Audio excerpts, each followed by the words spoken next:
Hi, everyone. Thank you for coming. Someone give me a little test in the chat. Someone give me a little test in the chat. Say hello. Say hi. Something. Can you hear us, Rick?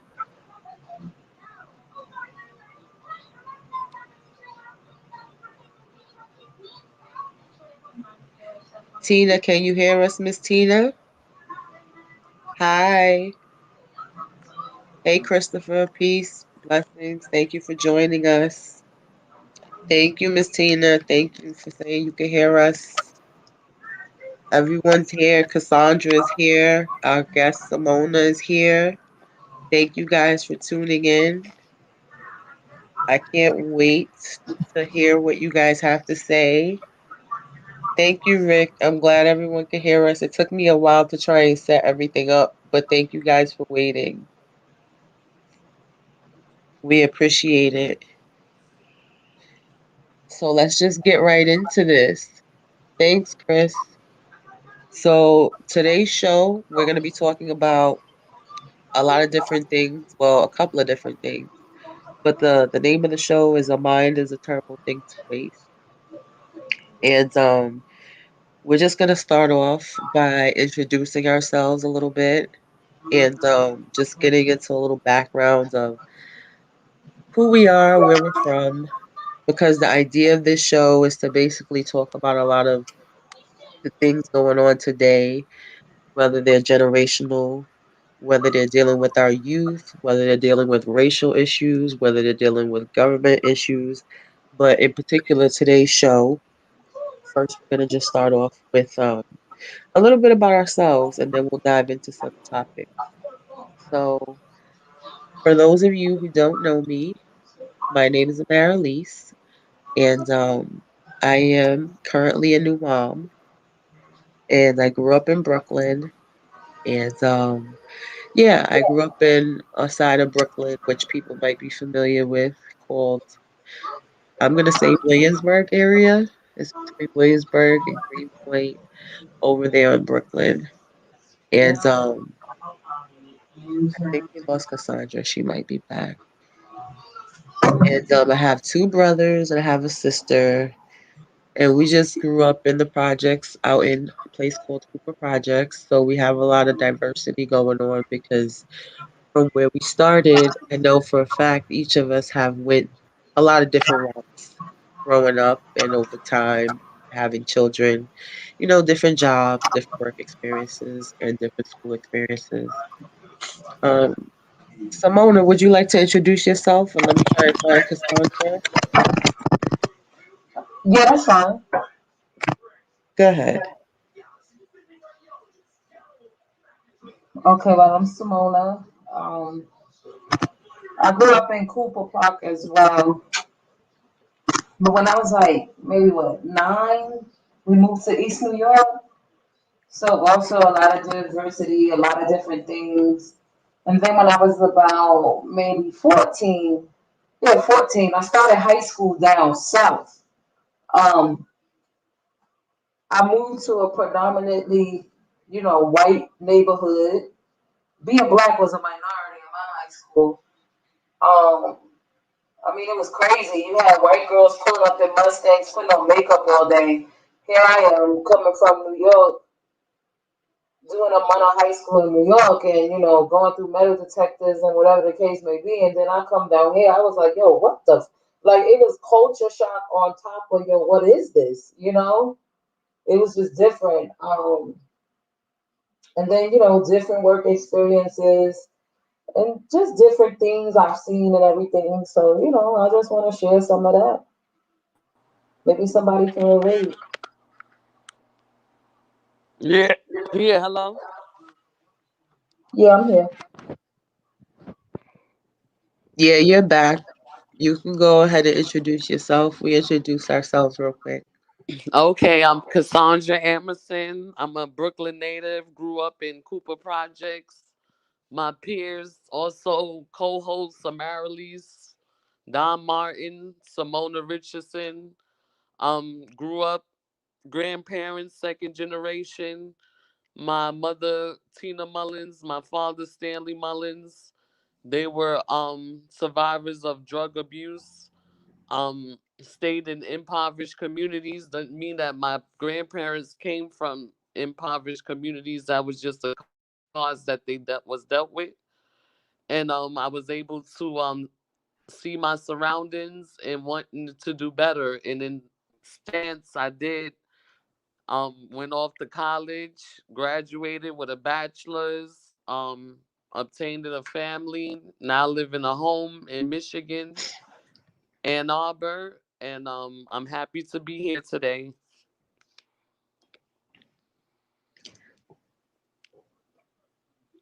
Mhm. So what y'all wanna, where y'all wanna pick up the topic at? Where y'all wanna go with this tonight?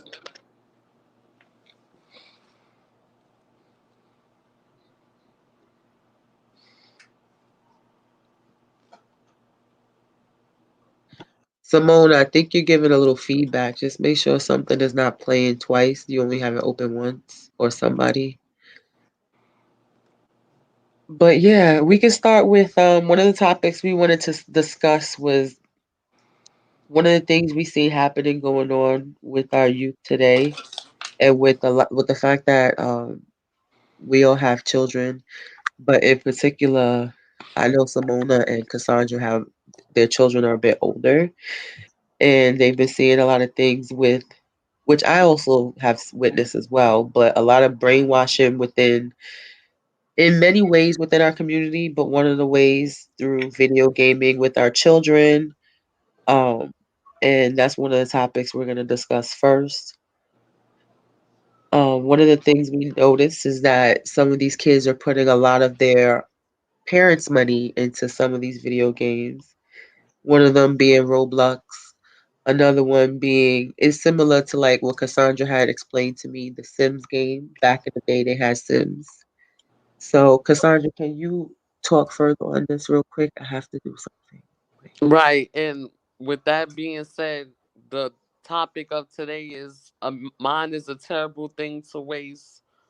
Arthur Fletcher, he was the narrative of that a spectacular quote, and what he meant by that is that each day we are to reinvent ourselves. We have 24 hours in a day, and with that being said, we need to lessen ourselves and our children in these particular activities that are handed to us to kind of distract us, if I can say. With Roblox, like we said, Fortnite, and I know Simona, she has older children as well. She can also tell us what kind of activities that they have participated in, and now that she has witnessed with the brainwashing, how we grew up, we were in impoverished communities. Let's take a back seat, and we can remember summers and days and nights that we participated in activities that really didn't that were meaningful. And if you could take back time, we would do things that were meaningful. And like me and Simona talked about, we did something what we used to do nigga knocking. What kind of activities we participated in. Yeah, Simona. Digging But up. as kids, we spent time, it was more so, if you will, a village atmosphere. You know what I'm saying? Like, it was nowhere close to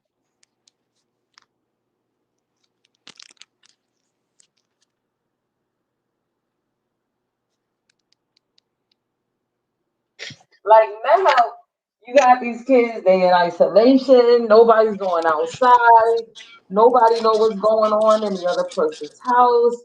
People calling defects on people for half of the story. They don't have a clue. It's just different now. So like with that, it's like a lot of these children, that's what they do. Like instead of going outside, it's like, okay, let me go to the video game or let me look at YouTube, which is like, oh my god, like the madness on YouTube is like never ending. You can find plenty of things that like take away from real thinking. Like it's just crazy. Right. And so that's when we can, like, we all, like we said, grew up in inner cities where we are 80s babies. Most of us are in our mid 30s, 34, 35, 36. And we grew up in the era where the government had stricken our communities with dope and crack. And Yeah, it's not so more so now prevalent, even though we do have, the drugs still in our communities. But instead they replaced it with the video gaming and with the technology. And so we got to gain back our knowledge and our power and get back to what we know to do. I know sometimes now, with me knowing better, I take my daughter from Robux. She now bakes. She enjoys baking. Just social skills, going outside, double dutching with her sister, just social skills, because we need social skills. Without social skills, you can't do nothing. right. You won't learn how to network if you can't socialize. Number one,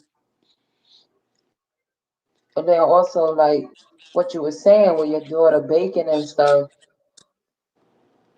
If many parents like could try to do that in a day, like with many things, they start young. If they not Right. introduced to these things in the early age when the mind is Yeah, was you constantly taking introduced to on new bacon, things. Simona? Was you introduced to bacon? I don't know about baking, but I don't know about baking, but I Me have neither. a gymnast and a ballet dancer. So they shut down still due to COVID-19. Their programs have been shut back down because you know Atlanta is the party city. People come in here every weekend to party. But so with that said, they shut down their programs, but that's what they're into. But even home, there's times where I take them from the TV or take them from so and so, and I put on only something to make them be like, I want to do that. Like my one of my twins, she watches Simone Biles probably 2-3 times a week.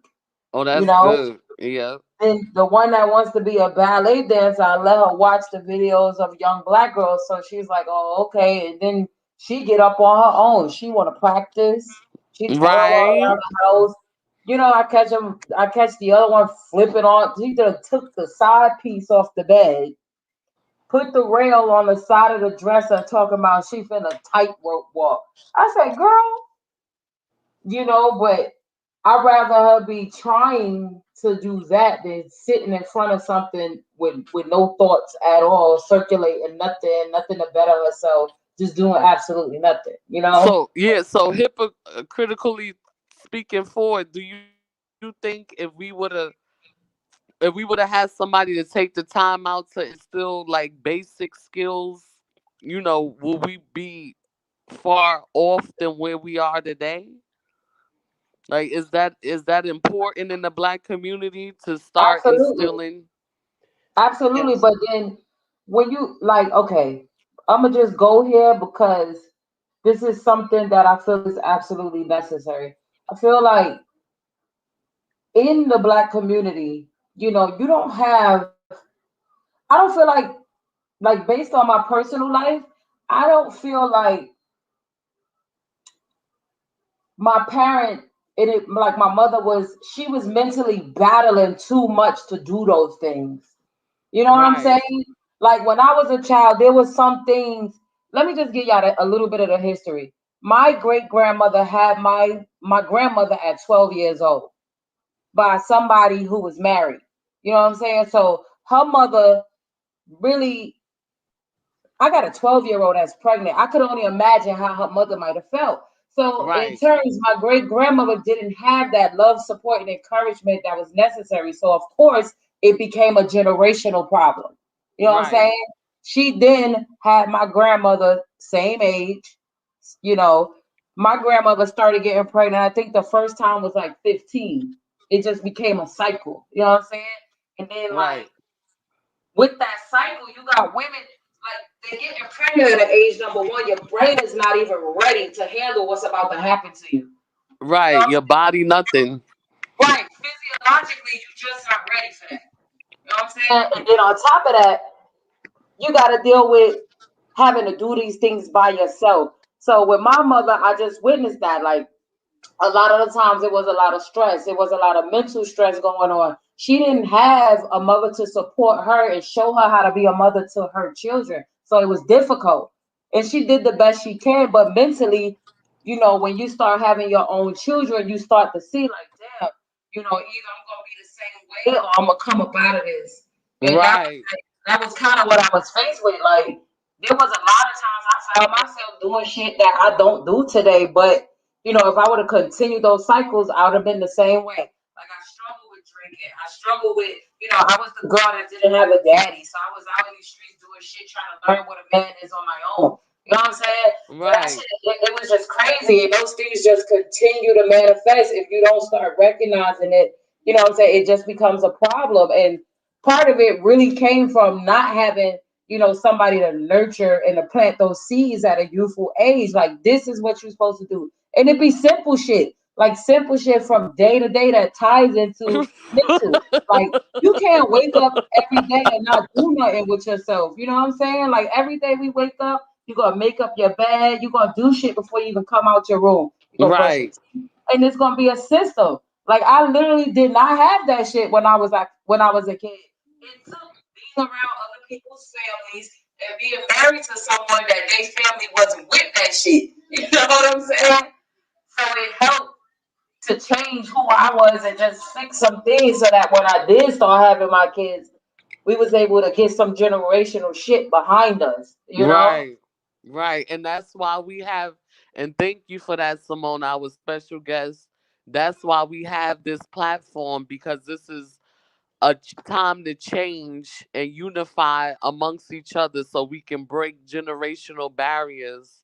In order to know where we going, we need to know where we coming from. And so I can also relate to what Simona said. Growing up in a second generational parent home, grandparents, they were in their 40s raising me. Their daughter was struck in by drug, narcotics, and it was some things that they couldn't teach me. It's different times. Back in their time, they had a buggy and a cotton field. Now we got computers. It was times that they couldn't help me with my homework. I had my friend right here hosting, a Marilee. She would help me week to week on certain projects we had to do that was obligated at PS 132 in Bushwick. And Stop.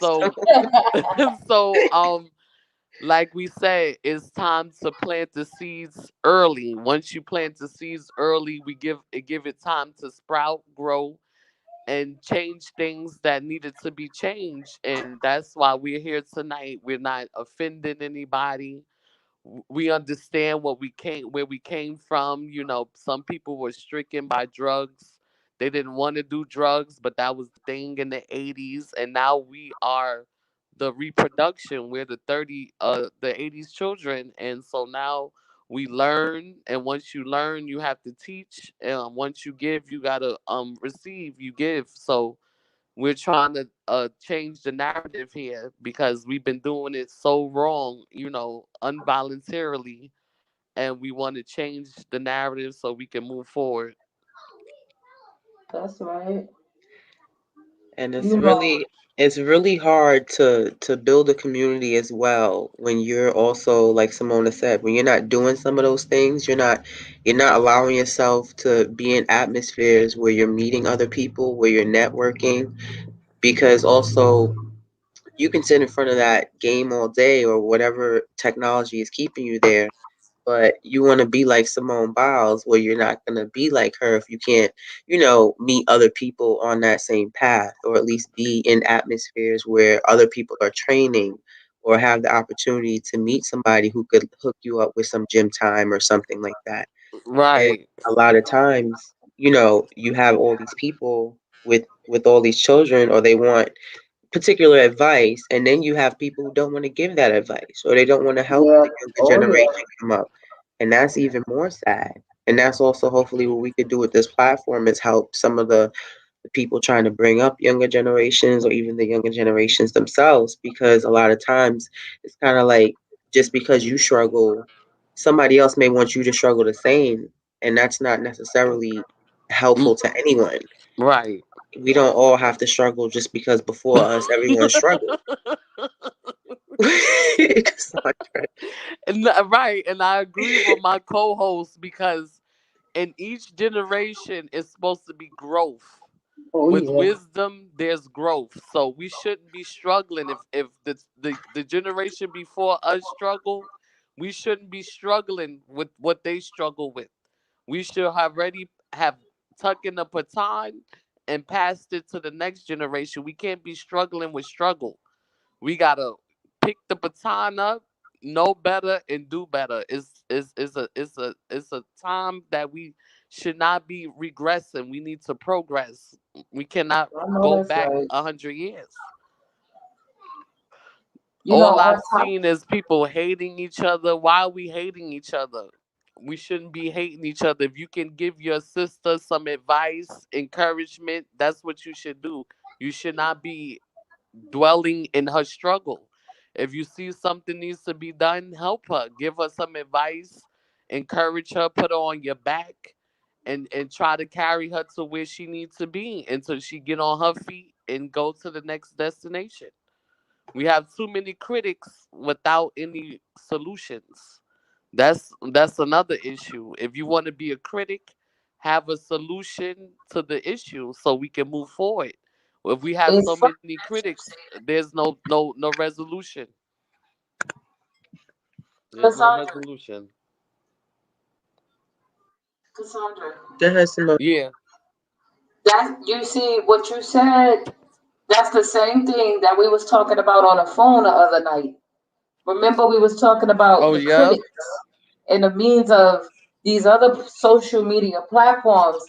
You see, I feel like this is an issue within our community. The tone, we got to change the tone in which we're dealing with each other, because I think that a lot of, people in the black community, once we get onto some information and we know this information, it's not being shared across the board.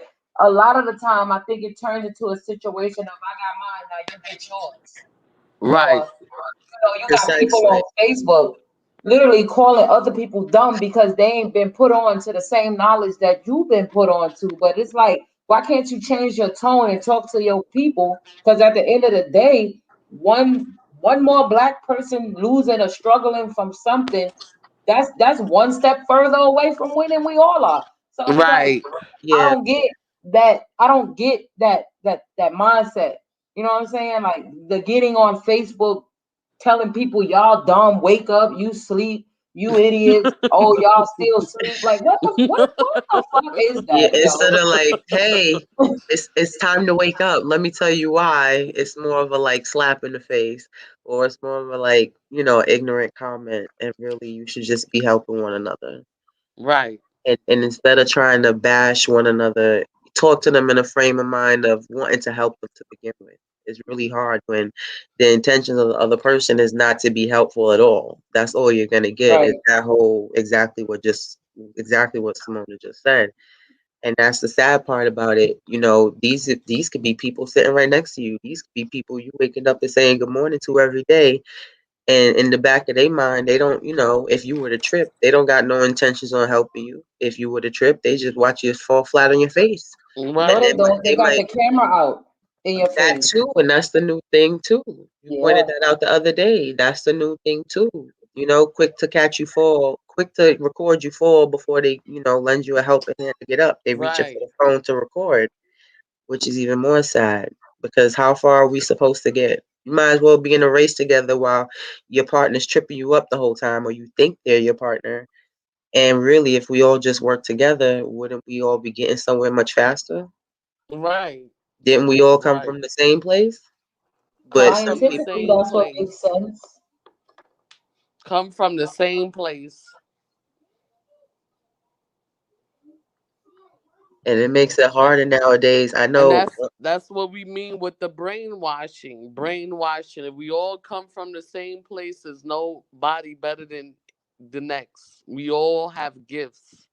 We all have gifts, and once we open them up and we act on them, each person can bring their gift to the table so that everyone else can shine. Once one person shine, we all shine. And that's what we have to get used to.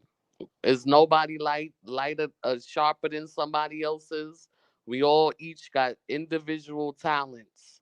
And once we come across those, we have to connect like we doing tonight. We're connecting.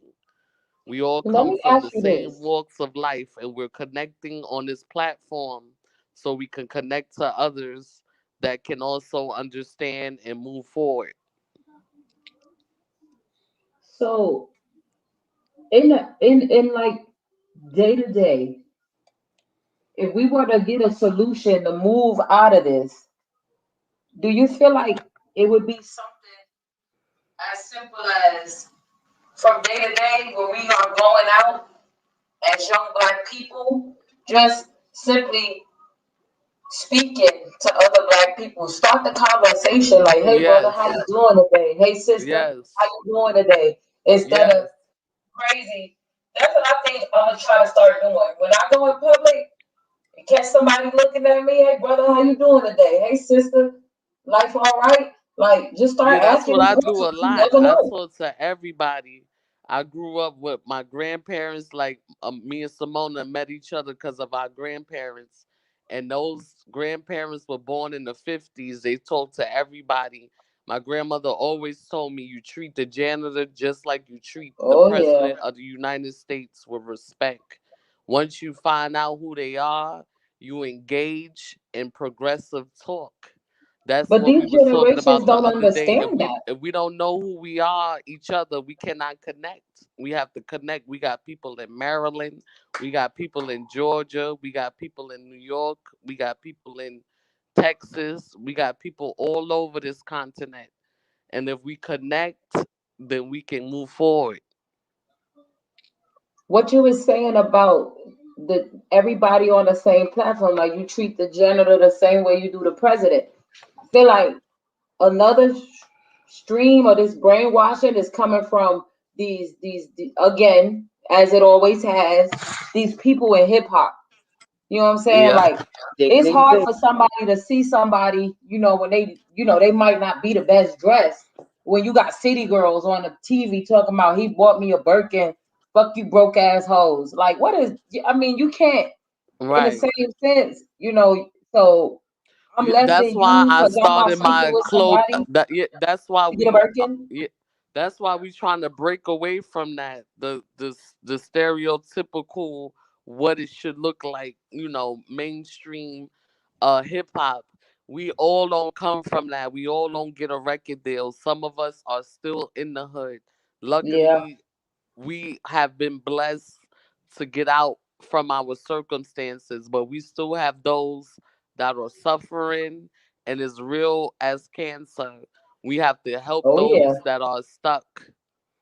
We have to help those that are stuck and that needs a helping hand and that we can relate to. These people are unrelatable. All yeah. three of us came from Brooklyn, New York, from the gutter. You can go outside, see a crack pipe. You could go see a crackhead dancing.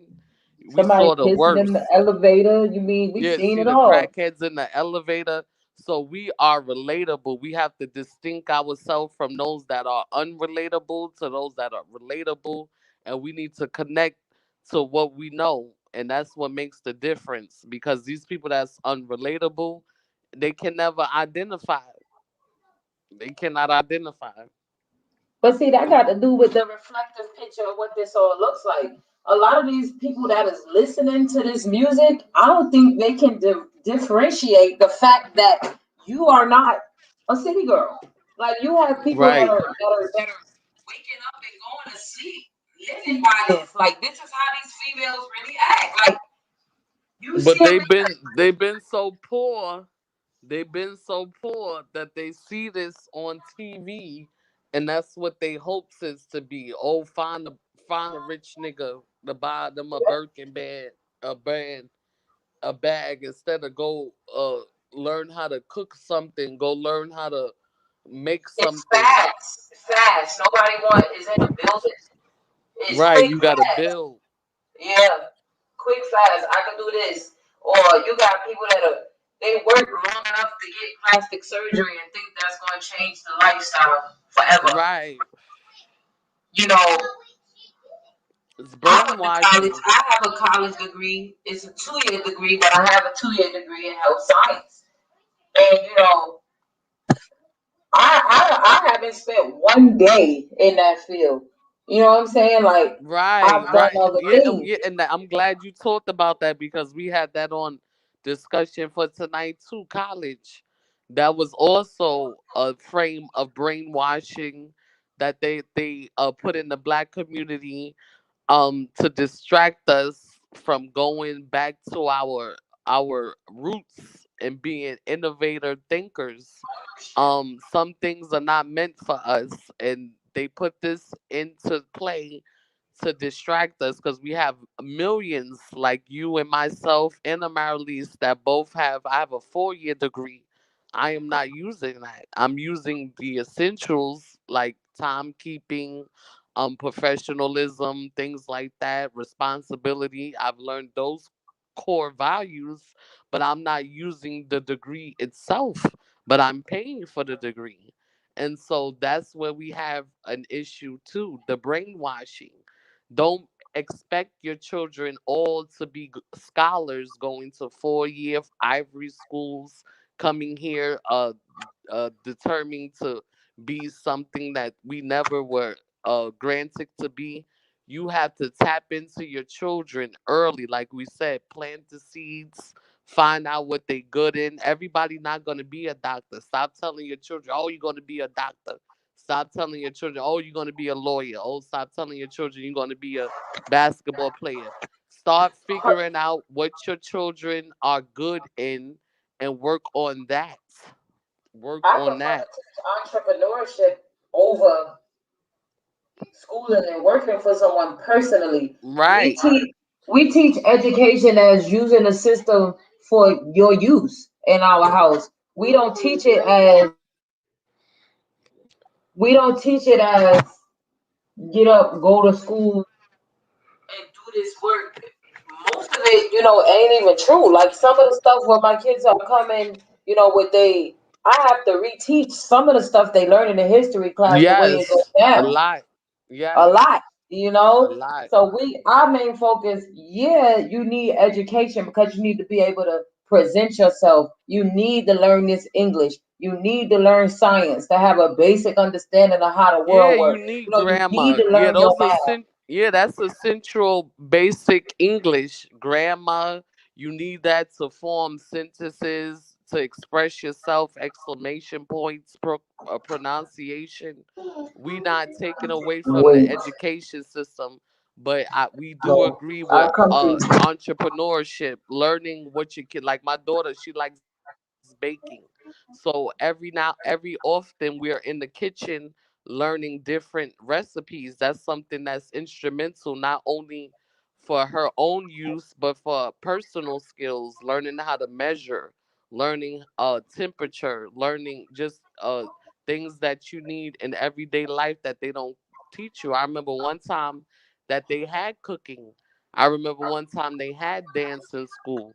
I remember one time they had choreography in school where you learn how to do script, Oh yeah, that's handwriting. all going now. But that's all part of back to the brainwashing, taking out those core courses and those things that teach you about life, basically, the things that help you every day, the things that's gonna create that individual mindset to help you with that entrepreneurship, to help you Yep. figure out yourself in other ways that's just not doctors and lawyers.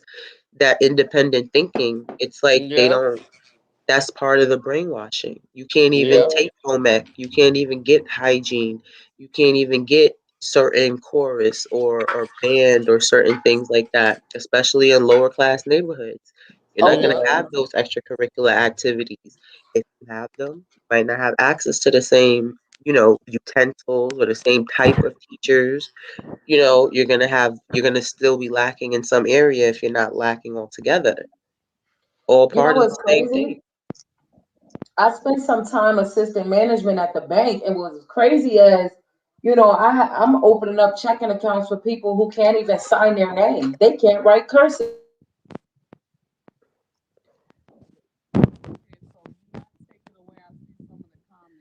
Rick had asked, "What is the respect given now?" I'm assuming he meant toward women. Is the respect given now toward women? I would presume. We were talking about women. Rick Shrugs had asked the question, "Is that respect given now?" Maybe Simona remembers, or Rick, if you want to rewrite it to explain, "Is that respect given now?" I think that came in when we were talking about city girls and all that. Yeah. I'm not sure what he was referring to. If you could further explain, Rick, is that respect given now? I think he was talking about when Cassandra was mentioning how she was taught to, have the same respect across the board, no matter who the person is standing in front of you. I think that's what he was referring to. If that's what he's referring to, I don't think that respect is given now. I think, again, with the brainwash, I think people are being taught to respect the dollar before they respect a human. And I feel like that's a big aspect of what determines who's going to respect one another these days for certain people. You know what I mean? Which is And all a what's part of what crazy is, what Cassandra's grandmother said. Whether or not you're the janitor, I guess that would mean to some people you're low on the pay scale, so you don't deserve as much respect, but you do. It's all a part of being a human, a person. Treating people with respect shouldn't have nothing to do with anything other than you're my fellow man. I should have respect for you. You should have respect for me. We should be able to move forward accordingly and cordially and help one another. When you're not helping one another in the long run, we all just holding the whole system back. So you don't want to help one another in some way, shape, or form. You're eventually going to be holding yourself back. it's just one more thing to the list to address us as a people for. It's one more thing extra to say about the overall. When they're talking about, what is this one? He said, but those advances were fought and bled for. Rick, can you explain? Why you But those will advances were fought not and use bled them? for. Why not use them? I think he meant with the education, but we're not saying not to use education at all. We're just saying, I guess, not to, don't summarize it that way. I guess we're also saying don't just utilize the basic educational system that they give you and rely on it. Maybe when Cassandra was talking about, don't tell the kids they're going to be a doctor or a lawyer, which is true. Okay, he means when she was talking about the doctor and lawyer, but I don't think she meant that in a sense of don't tell them they can't do those things. But you do see a lot of children being pressed by their parents to enter fields strictly because it's a great field to enter. And they might not have any interest in it, they might not be good at it, and they might not want to be good at it. And you have a lot of parents who are forcing their kids to enter fields strictly because, like she says, you're going to be a doctor, you're going to be a lawyer, you're going to be this. And again, that has to do with money, it has to do with status, because essentially that's all pertaining to whether or not you want to be a decent human being, because those are all areas where I do believe you should want to be a good, decent person. You shouldn't hate helping people or looking at blood and be forced to be a doctor because both your parents were doctors or because your parents swear up and down that you can be a doctor. Oh yeah, and then for my mother with the comment, no, my mother wasn't a drug addict for all her life.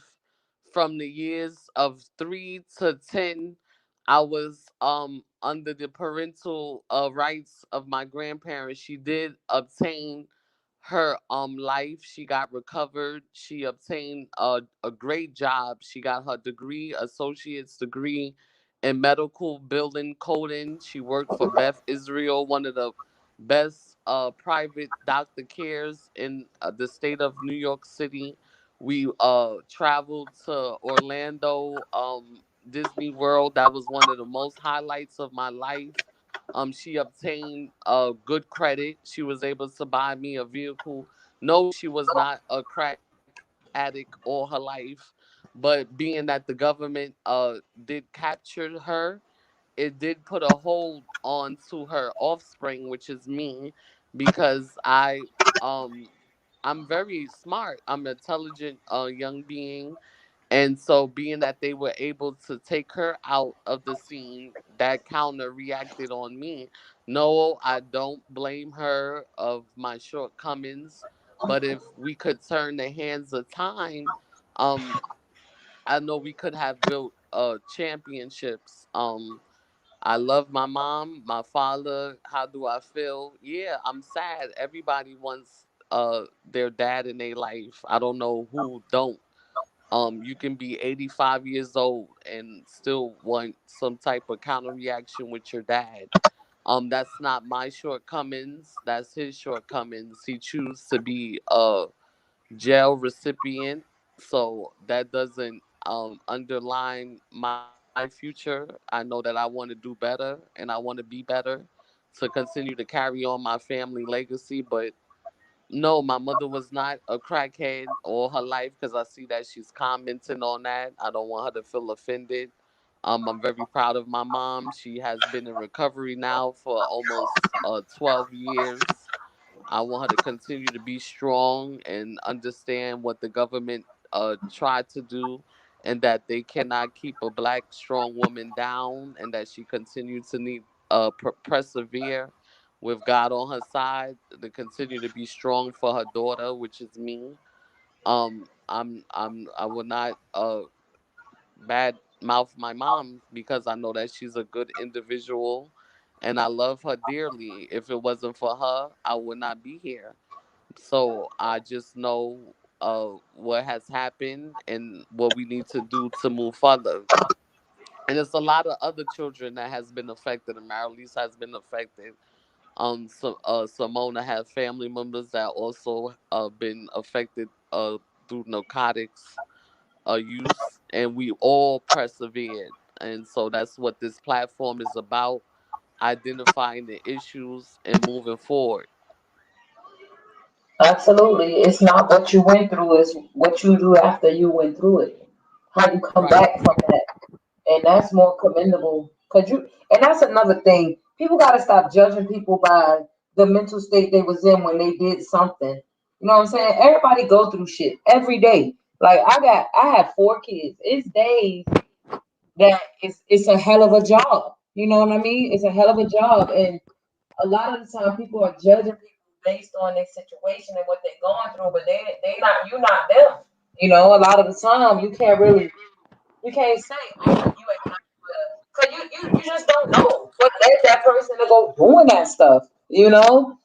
And I was thinking about that the other day that I just want to learn how to be that person that's slow to say certain things.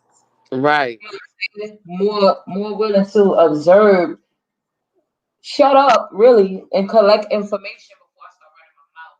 Because at the end of the day, everybody goes through shit. And Right. everybody has different callings in life that lead them to make the decisions they make. And 9 times out of 10, you know when you're doing some shit wrong, but it's a lot of pain, it's a lot of hurt, and it's a lot of anger that goes into those situations sometimes. So people have to get over stuff to overcome stuff.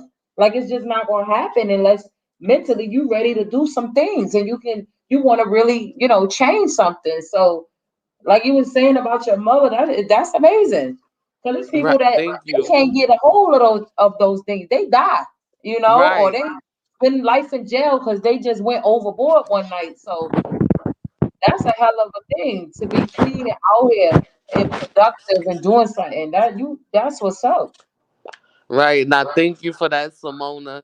That just like that gospel song, I can always refer back to we have overcome. We have overcome a lot of things since slavery.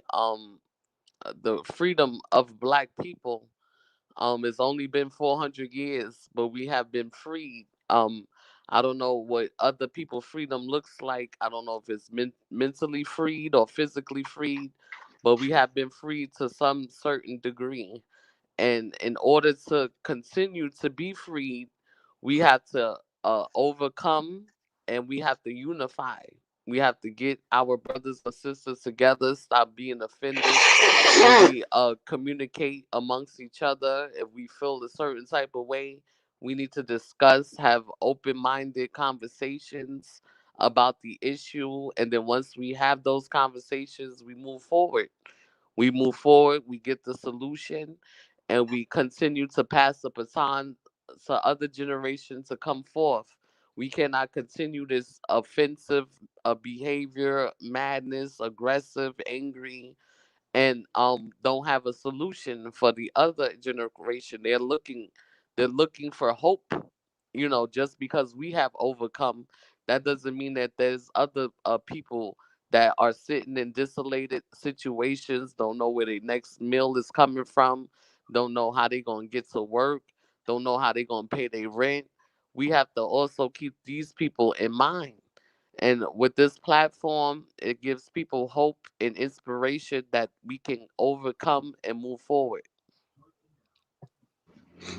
Yeah, that was a good summary. Because so many times people, they really think they're the only ones going through things, or they think that something is impossible, or like someone has said, they stuck on one frame of mind in reference to the one thing or one time, a person went through or did something. And it's so important to understand that tomorrow is another day. Tomorrow can be better. Tomorrow can be different. It could be whatever you want it to be. And you don't have Right. to do the repeat cycle. You don't have to repeat any cycle you don't want to repeat. You don't have to follow any footsteps you don't want to follow, except Nope. God's. But you should always, you should always, I know Cassandra ain't gonna let me go. Cassandra's like, amen, now release. But yeah, Exactly. because you really can, like Simona said, I got my daughter watching Simone Biles. I got this one flipping, this one doing that. And that's a beautiful thing. And if you really saw how we was growing up, you wouldn't even stop to it. Let's just say someone looked at her and wanted to judge her from back then they would have a lot different things to say, which would be Right. honestly disgusting and sad, because then you wouldn't be giving a person a chance to even change the power of themselves. You wouldn't even be giving them a chance to have a life. So Right. I can't say if you speak for no other race, but I know, it's I can't speak for other groups of people, but that's a common thing. Like people congregate, and the first thing is remember when so and so, like why do we have to bring the negative before the positive? Can we just leave it all the way out? I noticed that that's why I don't have nothing but two people that I hang out with, and that's it. Because I noticed a lot of the little groups of people I was hanging out with, it was just I felt like I was about to explode because the negative energy was real. It was like you can't just go around saying stuff and acting crazy. Like you can't just speak ill like that. You know what I mean? Like you have to set Your forth energy is positivity on everywhere. different levels. Like Yep. for me, I wake up, I try to look good, I try to do good, and I try to feel good. You know what I'm saying? And when some of those things are missing, it's just the day is just different. you know, the day is just different, but it's rough out here, and a lot of people need to really get into that understanding and just stop making it harder for other people. You know what I mean? Because you ain't go through what they've been through, or you don't think what they went through was, words, or you don't think they should be acting or behaving like it's just too much sometimes. I'm like, I don't We know. all we all need each other. That's why God made you made me, and made Amaryllis her. We all need each other, and with that is stands that comes with the unification, unifying. Once try to we fix all your mic, unify, we Cassandra. can bring Tell me something what. to the table.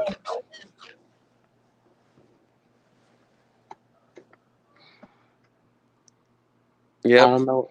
Oh yeah, yeah. Everyone brings something different to the table, and that's what's important to remember too.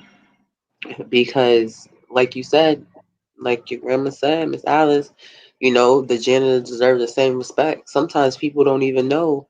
Some people choose to walk in and be a janitor too. You don't know Right. anything about that person's life, what they do, who they help, who they feed, what they went through. You know what I mean? That might be where they want to be. And even if it's not where they want to be, and they've made it to a point where that's where they have to be, well, who's to say there's something wrong with that? That Exactly. doesn't define them as a person. You don't know them as a person. And if you're going to be willing to do that, well, then that means that you do have some human decency, and then you wouldn't be treating them, in a negative manner to begin with. You never know. You got like I knew a dude that was a janitor, but he was a janitor because it worked for his family.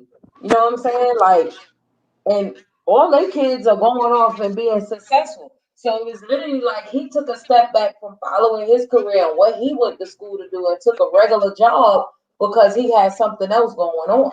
Like he was pushing that whole family. So you just never know. You just never know.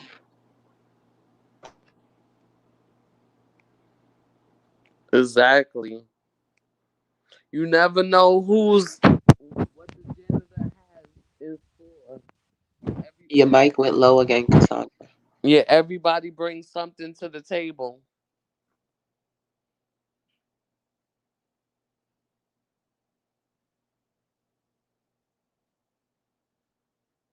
Hello. Yeah, I can hear you. One of the Uh things huh. we had talked about was the same way, that person might want to take that job, depending on what their situation is. People are losing sight of the fact that another part of it is they built and designed a system where people have to work maybe 5 jobs in some instances. And that's part of trying to keep people out of their homes. That's part of trying to break families down. Like someone shouldn't have to work 5 jobs just to sustain rent in one place where they could barely fit people. And it's really hard to Exactly. build a community or to even stay in touch with your own family when you're being forced to work several jobs just to keep up with the maybe the standard median. And that's a part of Exactly. and then people try to convince you that that's what's needed and that's what's normal. No, that's what's been decided for you. And it's not normal. It's not normal to need to work so much that you don't even get to see your family. But you know what it does? It Exactly. doesn't allow you to raise your family. It doesn't allow you to take those kids to those activities. It doesn't allow you to teach them That's outside right. of school. It doesn't allow you to give that time you need to literally grow a young person into who they're supposed to be, but it gives them time to let you shove them through a system. It gives you time to give your kid up to someone to for them to teach them whatever it is they think, your child should be at that level when you could be helping your child progress so much. Imagine if that person didn't have to work 3 or 4 jobs, 50 to 60 hours a week, and they could work one job 40 hours a week and get paid decent or well enough. Exactly. And That's that breaking goes down back to talk communities. about the brainwashing,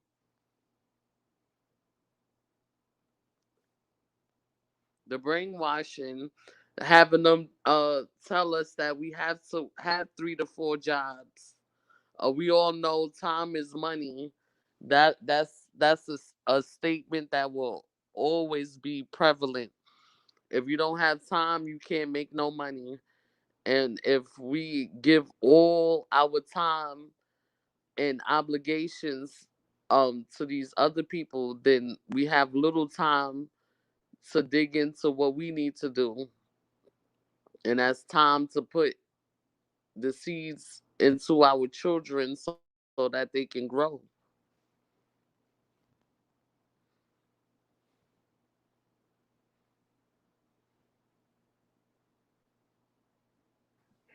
And if you don't have that time, like you said, they're taking these things out of the school. They don't have certain curriculums, even something like home ec, something like that. And without Like Cassandra's home right now because she created, many levels and avenues for herself so that she can create her own time. And imagine if, imagine if your children, what if you had to shove them into a school where your daughter couldn't even explore baking? Or you didn't have Right. time to be there to help teach that or help her evolve into knowing more about that. And that stops your kids. It staggers them from entering new information that might create a whole different person. Exactly. And it's sad because that's kind of like taking parents away from their children. And it's also like stealing information because you've Exactly. now taken these things out of school, but who's to say they're not important? And why? Because you're Exactly. taking parents out of their homes. So now you're taking parents out of their homes, you're taking curriculums out of school, and at the same time, what's left? A good test score? Well, that's great. But now you have these people who don't know who they are, who don't know what they want to be, who's being shoved to be these doctors or lawyers, can't even figure that out. Some of these Right. people spend years trying to be a doctor, paying all this money, having all this debt, just to find out 10 years later they don't want to do that. Right.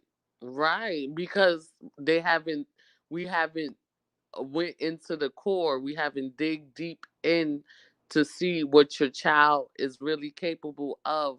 We only through what they taught us to do. Oh, okay, this is what you need to achieve.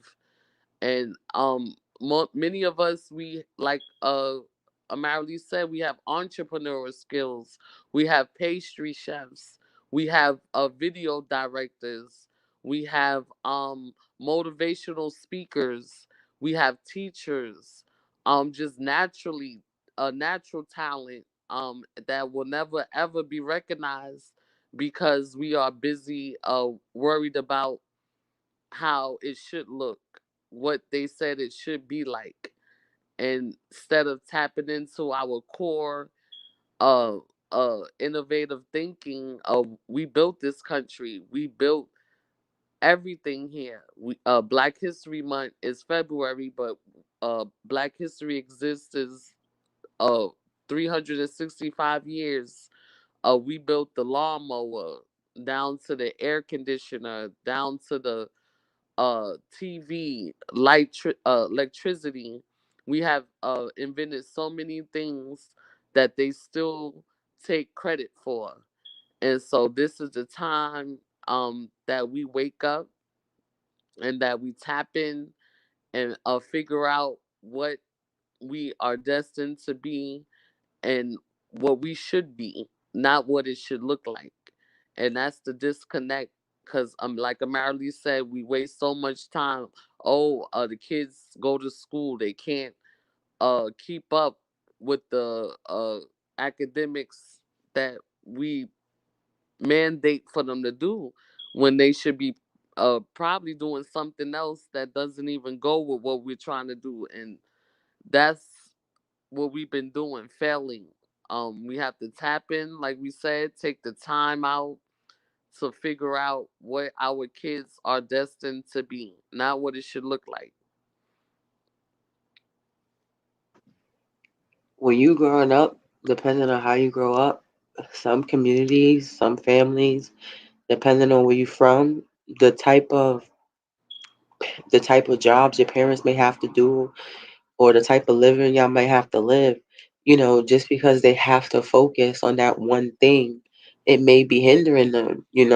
Everyone doesn't have a lot of money and a lot of time, but the some people when they have that money, they're pushing their kids down a million different avenues. They're giving them chances to pick up something and say they don't want to do it. Pick up something else and say they don't want. It's okay if your kid changes their mind. That's what kids are supposed to do. And in some ways, shape, or form, a lot of how you say, a lot of particular groups of people, they don't even have the luxury of having that option to allow their children to change their mind. So Right, that's what's even harder. So I know Christopher has said when they meet that goal, they apply it with force. But That's also true. But when you do meet that goal, who's to say that goal has been met? Now, this may not be what I want to do. Or now that I met that goal, I may want to do this too. There's nothing wrong with that. But sometimes your surroundings may not allow you to think that way, but it doesn't make you wrong for wanting to change your Right. mind or have a different goal or create many goals. But you may have been forced within a system that made you think you're only allowed to have one goal, or you're only allowed to focus on this thing, or this is the only thing that will make you great. Who's to say? And if you haven't even had the option or have the opportunity to explore those things, well, you're already being shoved into a box. Right. And like my mother said, if I can piggyback on it, yeah, after she did get out of recovery, after the government had put the drugs in the 80s era into the communities, she was forced to try to catch up. And with that being said, she was a single parent working a dental assistant job, also working medical receptionist. And so it was difficult for her to be here and there and focus on me. And that's when we talk about time is essential. If we don't have time, then we can't do nothing. And so that becomes a bind. And when that becomes a bind, we have infections. And so when we know better, we do better. So now with us knowing that how they obligate our time, we're forcing us to be here, forcing us to be there. We don't have that time to put into our children. And so, like we said, it takes a village. That's a certain issue we have with the black community too. Is not like how we grew up, big mamas, grandmas, they had already retired and was able to help the oncoming generation. Now everybody is forced to work till they 90 years old in hopes to get their social security. And so then you have the daughter that's having to be the granny, the auntie, everything. And so that's holding up time for that potential. And so we have also a generational barrier because what they did was take out our parents. And so what they feel like that they can also do is take us out. And so that's not what we're going to do because we know better. And so we're going to do better. We know what they have done. And so now we have to identify and move further progressively. And so now we are doing things like ourselves, entrepreneurs. I own a Rich and Rare clothing boutique. My co-host, she owns her a body natural care products. And so we're trying to go back to what we once was taught, innovative thinking, go back into tapping into our skills, our college professionalism skills, because since we did obtain a degree, whether we use it or not, we did learn some skills that we can apply to our everyday life. And so we're tapping into that so we can have that time delegated to teach our children things that they would not normally be taught into the school systems, and that makes a difference. I think Christopher said sometimes we're met with adversities that cause you to improvise. That's true. You know what's interesting? I always said, we all grew up in the projects over here and we all seen a lot Right. of different things. And I really feel like when you grow up in the projects, when they say ghetto, I don't believe. Fuck ghetto. That's improvising. We know how to improvise like motherfucker. You don't know how to get shit done, we'll figure that shit out. And that's what I love about being able to grow up in the projects. It's like people look at that as a bad thing, but to be honest, a lot of people out here, if something breaks or if something goes left, they don't know what they do. They might shit Right. their pants. They might, have a mental breakdown. They might go into shock. And it's like, it's just one more thing you got to get over. It's just one more thing you got to figure out. And then as you go on in life, all you realize is that that's all it is.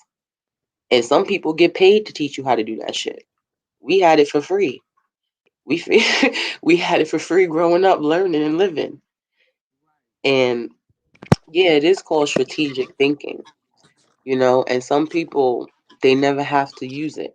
They never have to think that way till they get older because that's when they start to really have to adult, so to speak.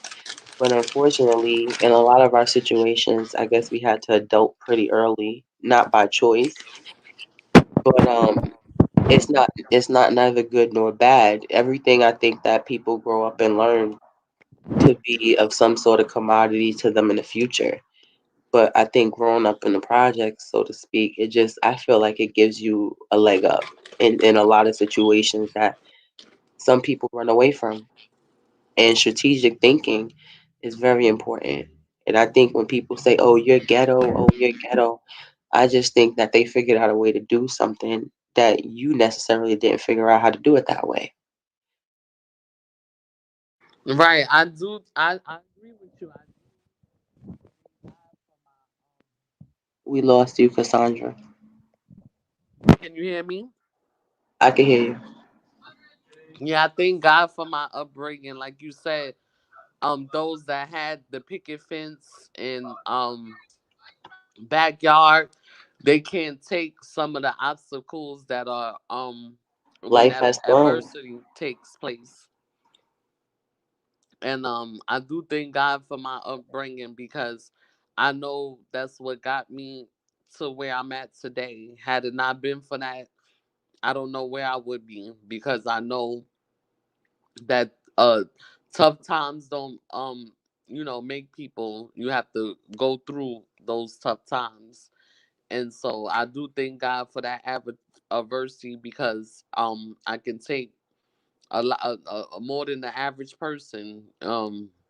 Like you said, we've seen a lot of things. We have to grow up hard. We have to emphasize. If we only had one can of tuna or whatever, a gallon of milk, we have to make it work. And so we are able to apply that to our everyday life, and that makes a difference. Yep, that Keep makes a going. difference. Learn how to keep going. Yeah.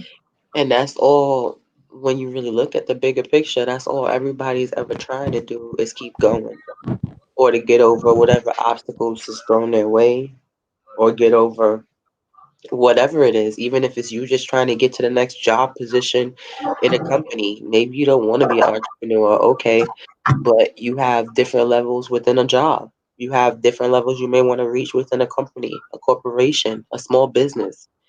Maybe you're starting one, maybe you're working for one. But every time there's a change, an obstacle, something, some people don't know how to handle that at all. And that's more scary to me than anything else. The people who can't get over that, as opposed to trying to point out someone may have grown up a certain way or maybe not had the same opportunities that somebody else has had. Hold on. Do y'all see Rick's comment? Do you think it Yeah, was I only in I the seen the projects? comment for Rick Shrugs. He said, "Do you think it was only in the projects that struggles face so many families that had nothing to do with the pro?" No, we don't. Absolutely not. The project is a place, you know, it's just a place. I think a lot of I think in any family you face with struggles, but we're only talking about ours in particulars because that's where we grew up. But every family faces struggles and different struggles. We can't, talk or attest to other people's struggles and how their families had to get through or get by. Because just because you live in the projects, I mean, there's low income people who don't live in the projects. There's people struggling financially who live in houses. There's people struggling financially who live in apartment buildings that are not called projects. The projects is just labeled the projects because of the location and the type of people they decide to call that. You know what I mean? The ghetto, when people say, oh, the ghetto, they only refer to the projects, but they're not just projects that are ghetto. The And project is just like, I mean, when you look at the projects, you look at media programming. Projects is exactly what it was, a project. And with that, you just have people with similar sociological things going on put in one place. So it's like when you look at, different things that people do go through, it's just like anything else. It's something common, that everyone has in common that's going through that particular situation, whether it be the projects, whether it be, we talking about drugs. It don't matter if you're rich or poor.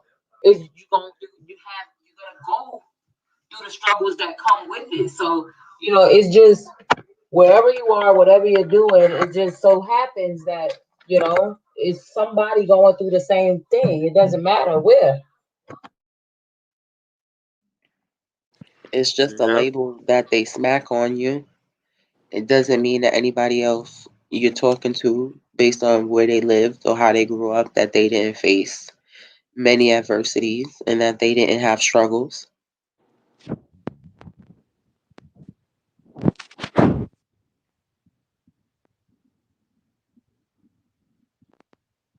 Christopher wants to share some brick project facts. Go ahead, Chris.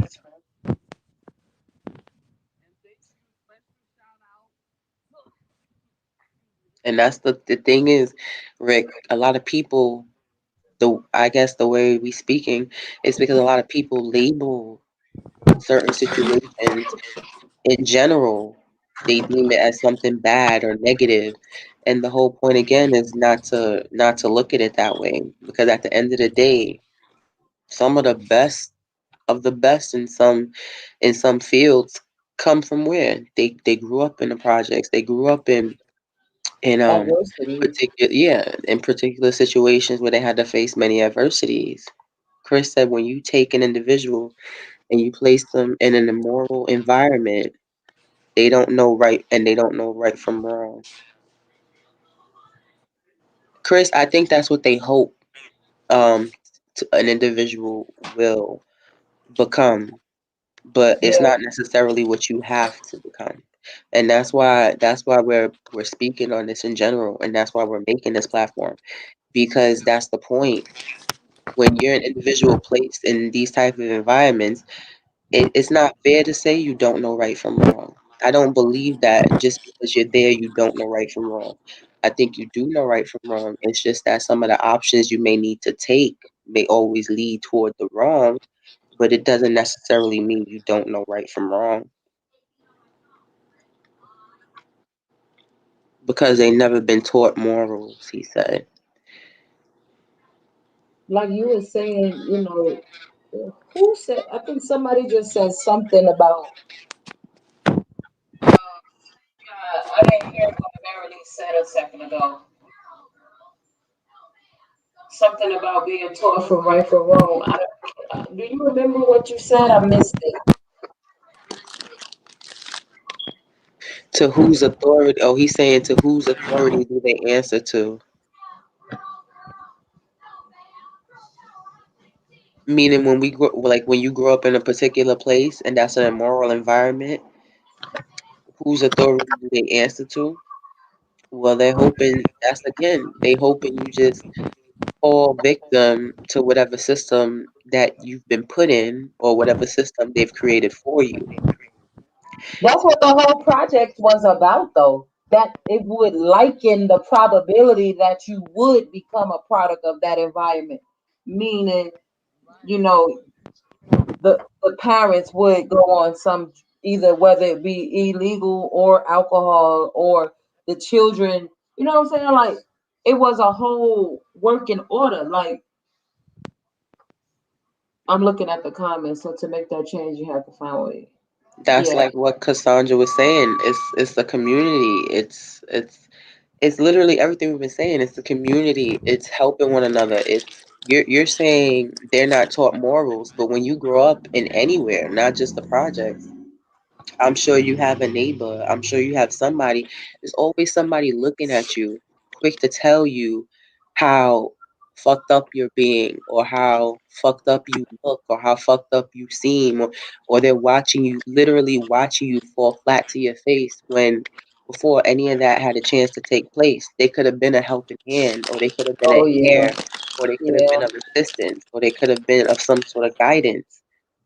It's not enough just to speak it. Some of these people have the option to actually be it. And then yeah. instead of doing that, they're quick to tell you something negative, or they're quick to tell you, how you fucked up and where you fucked up. But the whole time they were watching you fuck up. I mean, that's part of competition. Like you got people, as long as you ain't doing better than them, they'll help you. And you got that too. You got some We gotta people, get away from you that, right? you got some people who's waiting for you to break a leg before they tell you, yo, that shit was gonna break your leg. Like, Yeah, like right. but now they want to help you because you can't walk as fast as them. You can't do as much as them. And they're waiting for you to be on your lap. It's kind of like, for example, like when I came back to New York, it was really hard some of the times trying to make money and change jobs and do certain things on my own. And one thing I noticed is that the government only wants to help people. You have to really look fucked up. And that's sad because you couldn't be a middle class working woman. You couldn't be a middle class working man. You couldn't just be in a position where you needed help. That's just like people. They want to see you down and out, some people, before they actually say, oh, Oh, here, take my hand, let me help you. Or here, take this advice, this could help you. Or yeah, here, that was take this perfect how book. you put that together. You know what I mean? Even a book. A person could just need a book so that they could maybe take a course, and they probably can't afford the book, but somebody will watch you apply yourself, try, and then ask you what happened and why, and then say, "Oh, well, you should have asked me." But they were watching you the whole time, and And maybe knew they what didn't you need to needed. ask you. You could have just suggested or been that helping hand. So they waiting for you to fall flat first. And then they might say, "Hey, you can come sweep my floors at my company." But why you didn't want to help me when I wanted to progress a little further than sweeping floors? Yo, it's funny y'all say that because I'm in the South. I'm in Georgia. You know what I'm saying? And it's like before everybody started moving to Georgia when I had my first child, like you said, I was just graduated with an associate's degree.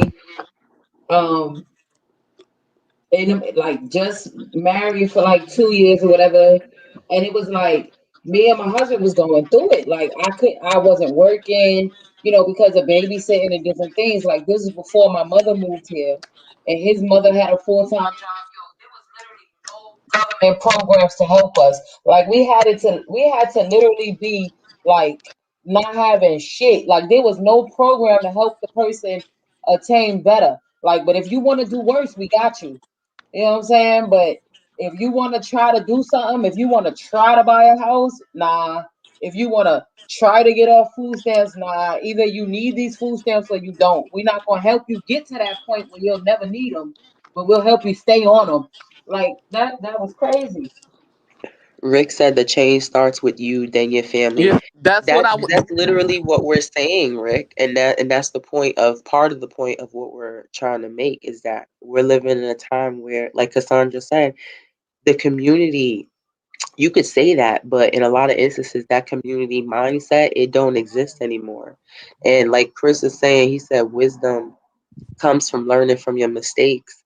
And it does, but that's the point. We're trying to let you guys know that, we're not there yet, but hopefully this could help people because we want to be the people to give that information, to give that helping hand because wisdom is nothing if you can't share that to the people coming after you. Right, right. And show and prove. You can talk. We come from a generation back in our day. We was 80s kids. We was the first We can't hear class you. dummies. You can tell us anything. Oh, the sky is purple. And we say, oh no, the sky not purple, but you said the sky was purple. We believe it. Now in 2020, actions prove a point. You can tell these kids everything. I can tell my son today, "Oh, I'm gonna get you some Cheetos in 20 minutes." I bet you in 20 minutes he gonna ask me. You everything you say, you gotta prove it. We've been going through generations. People been telling us everything. Oh, don't do that. Oh, don't do this. But they've been doing that. You coming in low, Cassandra? Yeah, we've been coming from a generation where people have been structural teaching critically without no solution. Okay, yes, the change starts with us, but as a community, we have to change as a whole. It can a Marlies can only get the doctor degree and become somebody and then leave the other 30 kids that's left in apartment 6B, apartment 2D. We got to change as a whole. That makes the difference. Only if I'm woke, Marlies is woke, woke, Christopher woke, Tina woke, that's not going to change the culture. The culture has to be woke as a whole to move forward. We have You Martin see what Luther Angel King's, said? we have Malcolm X's, but we have to be the change within our culture. Once we change as a culture, then we can start moving triumphantly. We can start making the Triple mountains T. move. And Yeah. yes, the triple T doesn't stand for you about to come on our podcast, our YouTube, none of that, and get some juicy dish gossip on some new Birkin bag or the best red bottoms or how to get your bag up. This is about That's What, what they what, love to say. that Said talking about stop doing the same thing, expecting different results. I I was remember just in about to go 2013 there. when I said I was going to do a boutique. It was never thought of. It's 2021 now. Everybody is screaming boutique. I started this in 2013. None of my family, nobody supported me. That was because of fear and brainwashing.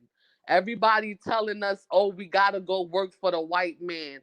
Oh, you gotta work for 2 weeks for $10.50." When we came from royalty, kings and queens, kings and queens. We never went into the slop bucket and ate what they gave us.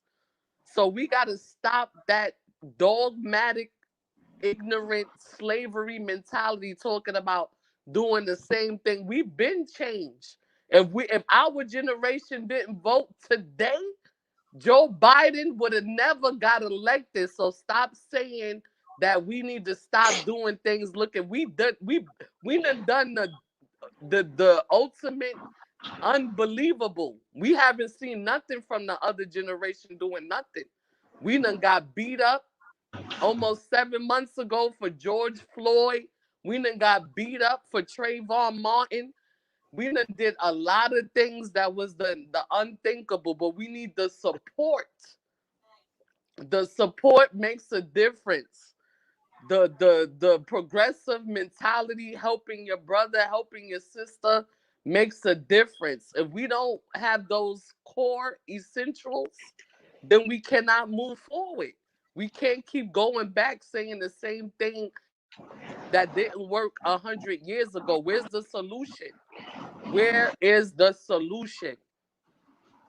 That's the one thing I do like about Atlanta, though. Like, it's this is a black business driven city. There's so many young black people here that I meet on a daily that are trying to help me with the things that I got going on. And it's just a beautiful thing. Like when we come together, it's just can't nobody, stop you. It's enough out here for everybody. Yeah, we gotta someone support each other, even if it don't look like our struggle. Like Amaryllis was saying, it's a lot of other people saying, "Oh, well, you supposed to struggle like me. Oh, you gotta do it like this." This is a new you're low time. again. It's 2021. You can't tell me if you 70 years old now, going on in your 60s, if you even know how to upload a podcast. This is a different time. So if you don't have any solutions on moving forward, then we are disconnected. We are disconnected. We can't keep talking about stuff that happened 40 years ago. The world is steady moving. While we talking right now on the podcast, the world is moving. We don't have time to be stagnated and going back and forth on how it should look like. What's the solution? The solution is being open minded, supporting the younger generations, making a platform, showing them something, teaching them something, stop criticizing them, making them fearful and feeling judgmental about even asking you how to cook shrimp Alfredo because you feel like they should have learned that at 4 years old. Sometimes people don't know. Everybody is not the same. God made us differently, uniquely. Everybody brings something to the table. And if we can stop doing those things and move progressively, we can see some change. But if we keep going on criticizing, being judgmental because it don't look like this or how it should look like, it's a lot of shit we could say that shouldn't look like. I know Marilise could say she shouldn't feel like she should have been living in a project, a building. I know I feel like I was better than living in a project, a building. But now we have figured it out. So now we need to move forward with the solution. You're coming in low.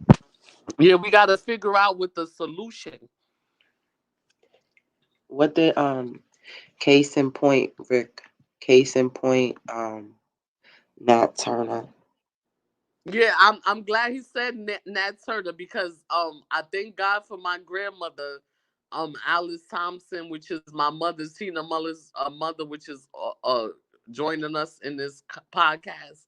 She was a descendant of Nat Turner. That's why I have that fight mentality, and we cannot keep going and fighting each other. That's what they set us to do. If you have been in the roaring 80s and been affected, you know that they have came to kill and destroy all of us. And if we keep talking about stuff that happened 50 years ago, 100 years, that world don't longer exist. This is a new world where we have to continue to move forward with progressive Back to thinking, not the same what your mother thing. was saying. The only way to move forward is to start doing different things. Yes. That's it. It's as simple as that. Yes, but how can a generation be better when the generation from before us didn't pass the baton? We got a lot of 80s Yeah. kids that been affected through narcotic parents and jail abandoned. Like Simona said, she didn't grow up all the way with her father. Marilise didn't grow up with a full time father. We were in single parent homes. It makes a difference. I don't care what nobody say. Oh, you a single parent. I'm sorry that you was a single parent. But every child deserves a two parent home with two grandparent and whatever aunts, uncles, however the family structure is composite. That's how it's supposed to be.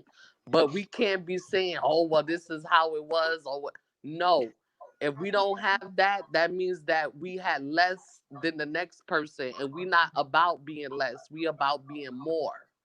We Rick, about being more and that's what we're. changing the narrative. Our ancestors wrote the playbook. We just need to read it and apply it. That's what we're saying. It hasn't been being applied, Rick. That's what we're trying to promote. Is Yes. applying that playbook. Why do That's y'all what we're think? Why do literally you saying. think is the reason why not though? What do y'all want to Let's comment break on it what down. Simona just said? Why do you think that hasn't been being applied? That's what we're trying to create now through this platform is that exact mindset. Apply it. But why Do do you you think think that it's hasn't the already been being applied? Do you think it's the other forms of slavery that's been forced upon our race or forced upon the poor, but particularly Yes. targeted for blacks? That's the brainwashing. But you know what's also brainwashing?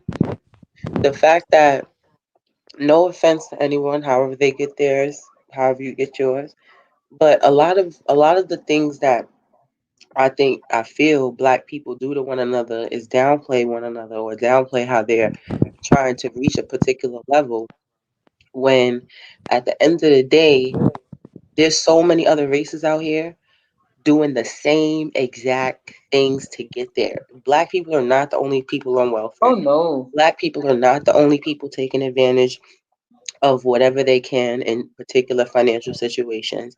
Black people are not the only people living in projects. Black people are not the only people that do drugs. Black people are not the only people that have their kids failing out of school.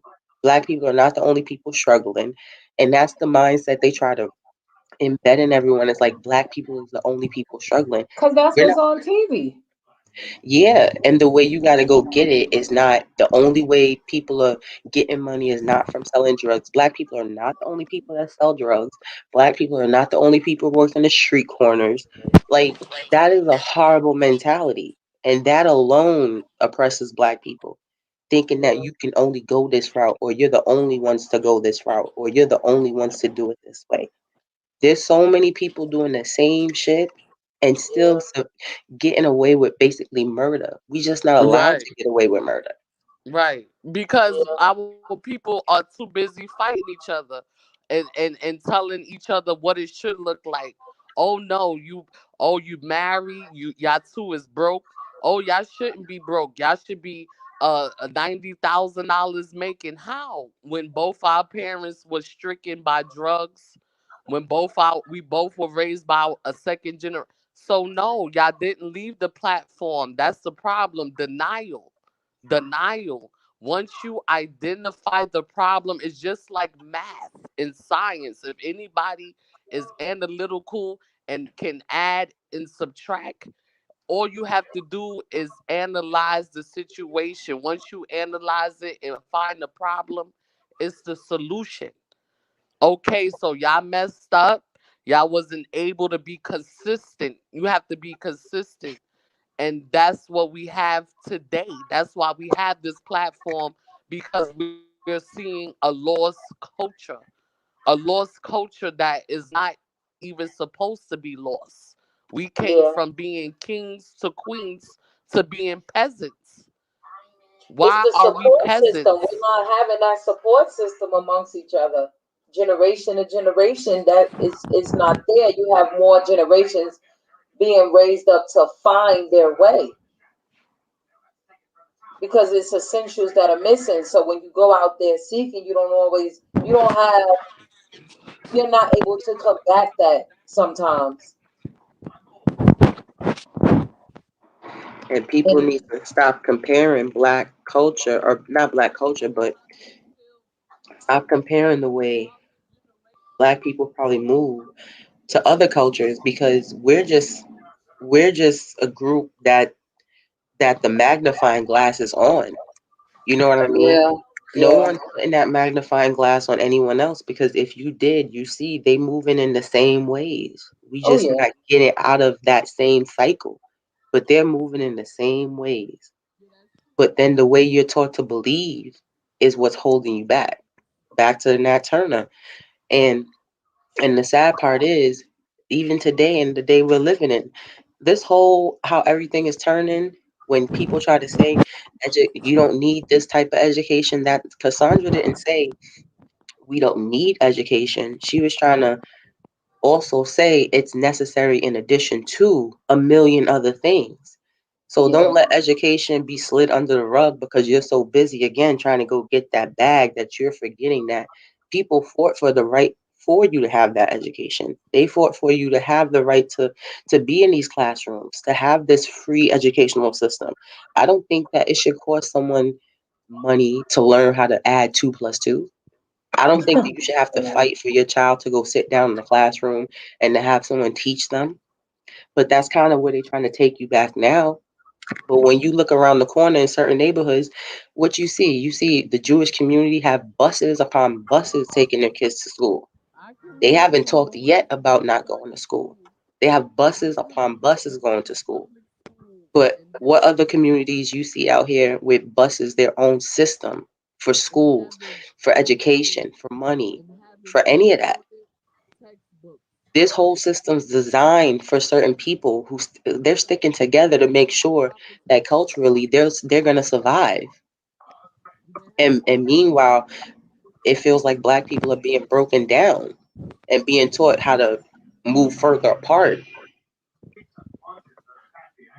Yeah. I remember going to public And all school. You because you're coming in comparing low. how you're moving to somebody else, but they're not comparing. They're just moving and they're growing and they're getting further and they're not looking back to compare. They don't care if you're saying, "Oh, we on welfare." They're gonna take their welfare money. They're gonna turn it into something else. Then they're gonna turn that into something else. They don't give a damn what the hell you got to say about them. They're gonna keep turning whatever they're using into more and more. And black people too focused on how they're being looked at, how they're being judged, what they're lacking. We're all lacking in some way, shape, or form. Is what Yeah. you're gonna do with this now? Yeah.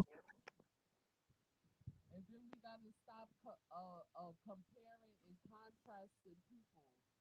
Is Cassandra talking? Compare myself to a man. Cassandra, are you talking? Yeah, I said we can't compare and contrast each other. I can't compare a Marilee's life to my life. I can't compare Simona life to my life. We all got different destinies. We all got different gifts. That's the problem with the black community too. Brainwashing, telling me, "Oh, Amaryllis, you supposed to be here already. You supposed to have 3 kids." Amaryllis has one child. She's married. She lives in her house. That's her business. Simona got her children more than me. She has her own family. That's her business. Apples and oranges is not the same thing. We got to live for each other and you have to live for yourself. We can help each other. You help each other out. That's what this platform is. Not to criticize anybody, not to offend anybody. It's about progressive thinking, changing your mindset, the mindset that they have, dogmatic, judgmental, critical. It's about freeing yourself mentally. They have had you in bondage from the 50s, 40s, 60s, drugged you up, put rock and roll in your communities instead of putting textbooks, proper textbooks in your communities. They wanted to put proper coke and crack. You should be mad with them. You shouldn't be mad with the people that's up and coming and trying to make progressive change. You should be trying to figure out how you can jump on the bandwagon. And when you criticize and you tear down, you have nothing. When you build up and you make it better for the next generation, you have nothing but greatness coming upon greatness. That has been the problem we have. And that's why we have this platform today, because we are sick of tired of being sick of tired. We have 3 people here on this platform that has been through it firsthand. We're not getting nobody that has been in Beverly Hills sitting on top of wherever in the mansions. We got people that have lived it, have survived it, and are moving forward with the dogmatic thinking, tearing down, judgmental, critical with no solutions. That's what we have. That's what we've been having. And that's not what we want for those that are coming up. We want open mindedness. No, everybody is not going to be a lawyer. You have to take time out from 2 years old, 3, 4, 5, 6, 7, 8, 9, 10, 11, 12, 13, 14, 15, 16, 17, 18, maybe even 20, depending on the mental capability of your child. That's You know called something? knowing your child and building them up to be great. We have been failing in that department. Again, if you listen to the conversation, you learn something. We said that's why with the time people been having to be here, there, and everywhere. You haven't been able to identify with your children's strength. So if you cannot identify with your children's strength, you don't know where your child is going. So that's why Simona said there are adults still learning themselves and building from what they learned and moving on progressively. You know, when you say that about your children, that made me think of, you know, there's a lot of people that make the comment, "Oh, I can't wait till you get 18 so you can get up out my house." Like with what you said, how you gonna put out a child that's not ready for the world by telling them you got to get out of here and go get you a job and figure it out? And like that was something for a long time I used to hear amongst people like, "Oh, I can't wait till this child get 18. I can't wait till you get out my house." But just because you're 18 don't mean that child still doesn't need to be raised and need some things before they go out into the Right. world. And a lot of that stuff, if they would have had a parent to continue to nurture and grow that child, they wouldn't be in the situation they in because there was still some more learning that had to be done with those parents. Like I was out at 18, but my sister, she didn't get out till like 27, and she's a wonderful adult, you know.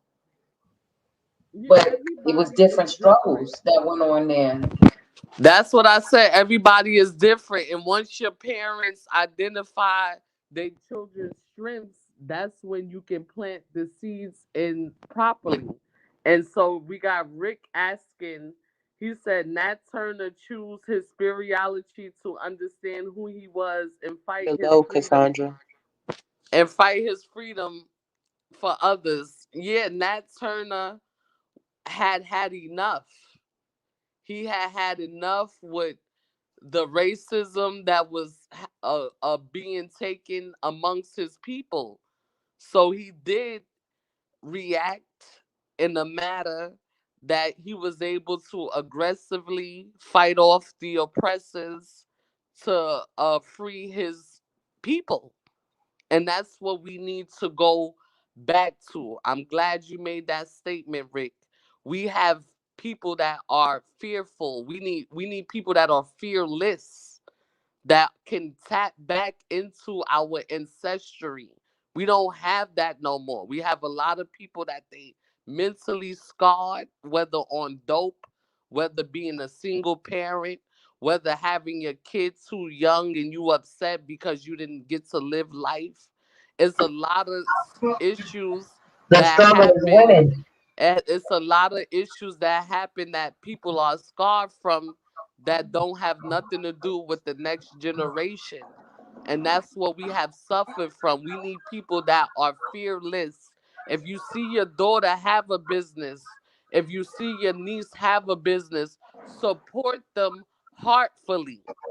Anything that you can do. That's what the white people do, the Chinese people, the Arabic, whatever. If they see something, that's about knowing your child.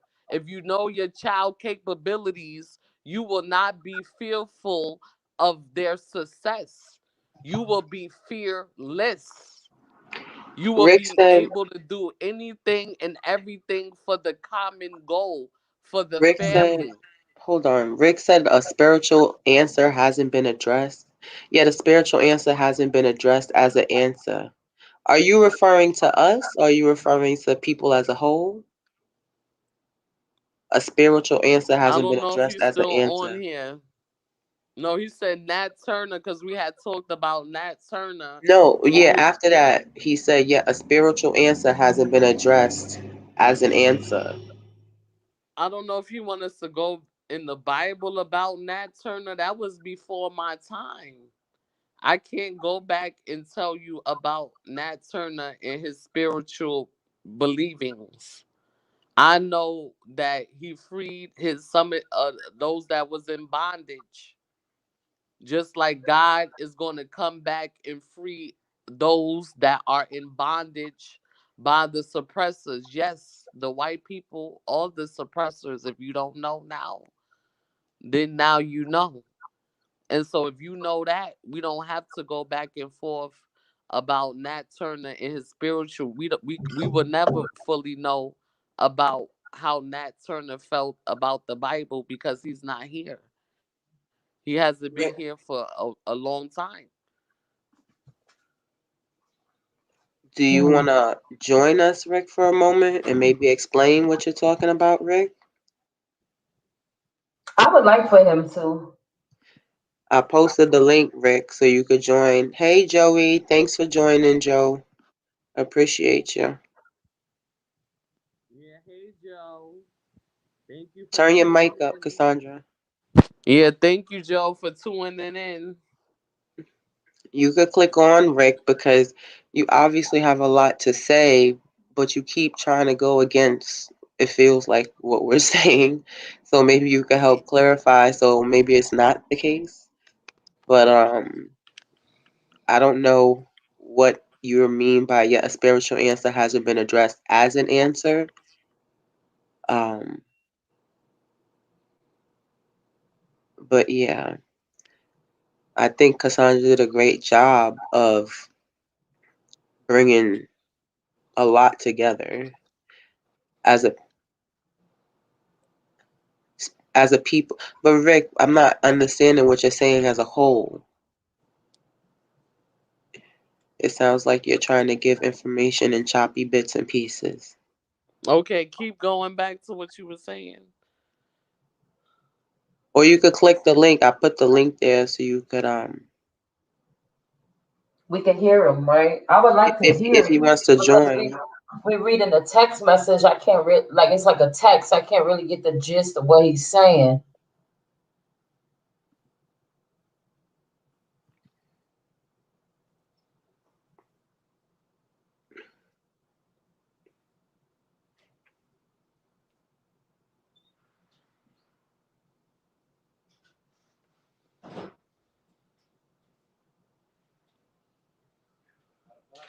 And you Going know, on Rick, here.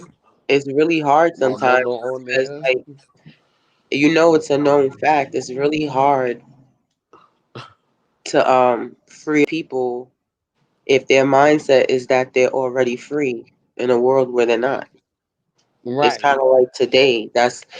It's really hard to help with that open mindedness or to even see what should be if people already feel that we all are in a position that we're supposed to be in when we're not.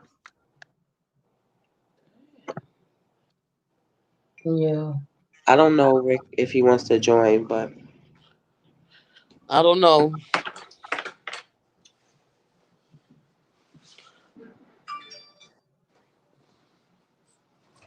and it's really hard these days because like a lot of what Simone and Cassandra was saying and what I've been saying, it's really hard because this whole world could be burning to shit, but somebody could still look at their bank account and say, "Oh, but look at what I got, and look at my Birkin, and look at this." But everywhere around you, everything's on fire. You know what I mean? And that one person with that big bank account or that Birkin or them red bottoms, whatever you classify as important, that's the only thing that you're literally looking at to determine that you're in a good situation. Yeah. Because then you're like, I got mine, now you gotta get yours. Yes. Yeah, it's Yeah. the Yes, struggling, Rick. and it's Maybe the we're not struggling. Like, understanding you correctly, Rick, or maybe we agree with you. Maybe you just texting a couple of things here and yeah, there. he Maybe said, we're "Are not you getting the sure full you want me picture. to speak?" Yeah, you can come and speak. It's just important. Like we need to have that other perspective, that other view. And he's a man. It'd be, interesting to see the perspective from a male point of view as well. Right. But yeah, like we said, the typical judging mindset, the struggle, watching your brother struggle, watching your sister struggle, whatever. When you can help at any time, that's the barriers that we face amongst one each other, and that's what we need to overcome. That's the problem.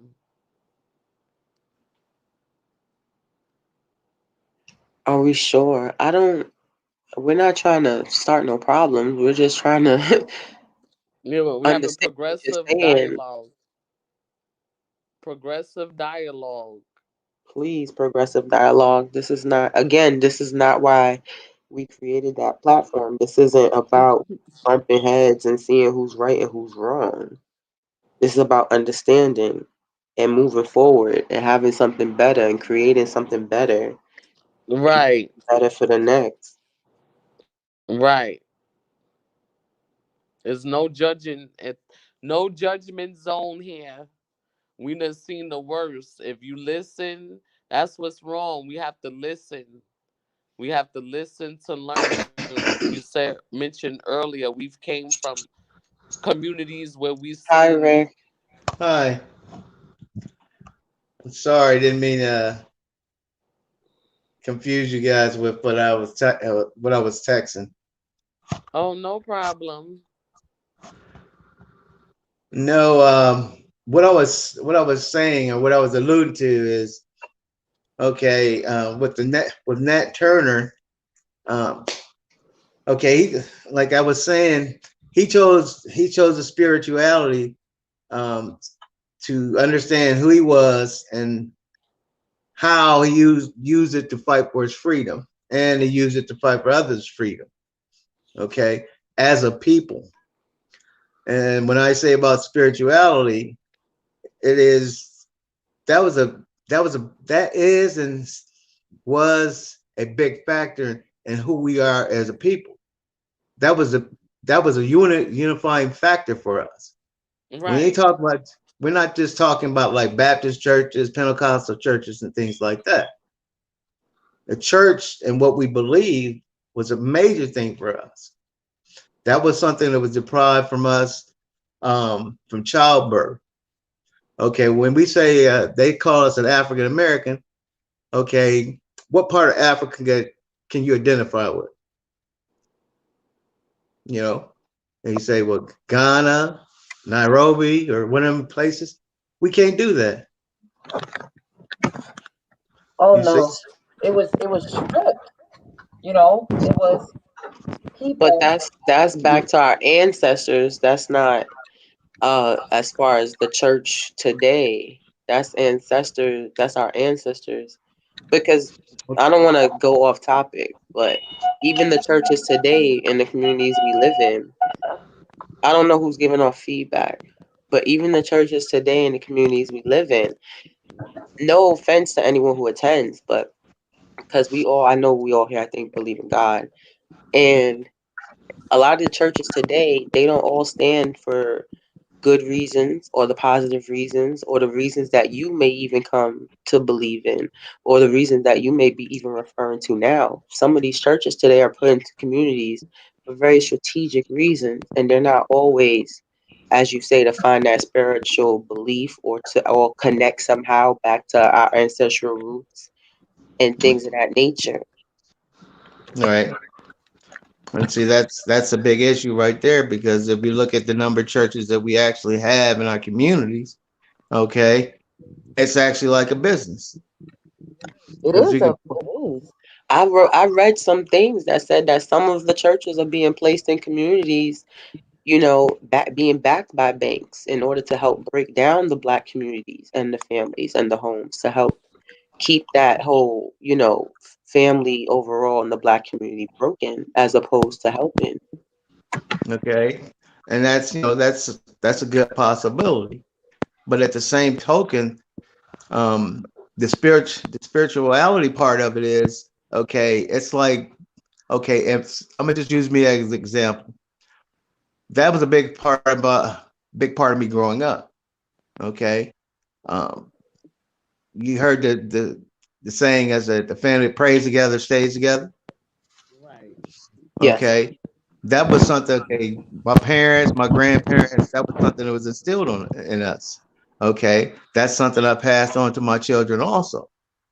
Okay, that's what we call an inheritance, and by teaching those values to our children, that's something that passed on. Okay, and I think I can't think of the gentleman. He mentioned it. He mentioned something earlier about morals. Okay, that's part of the moral values that was taught in the homes. That's something we can't get. That's something we've gotten completely away from. So the spirituality is a big part of it.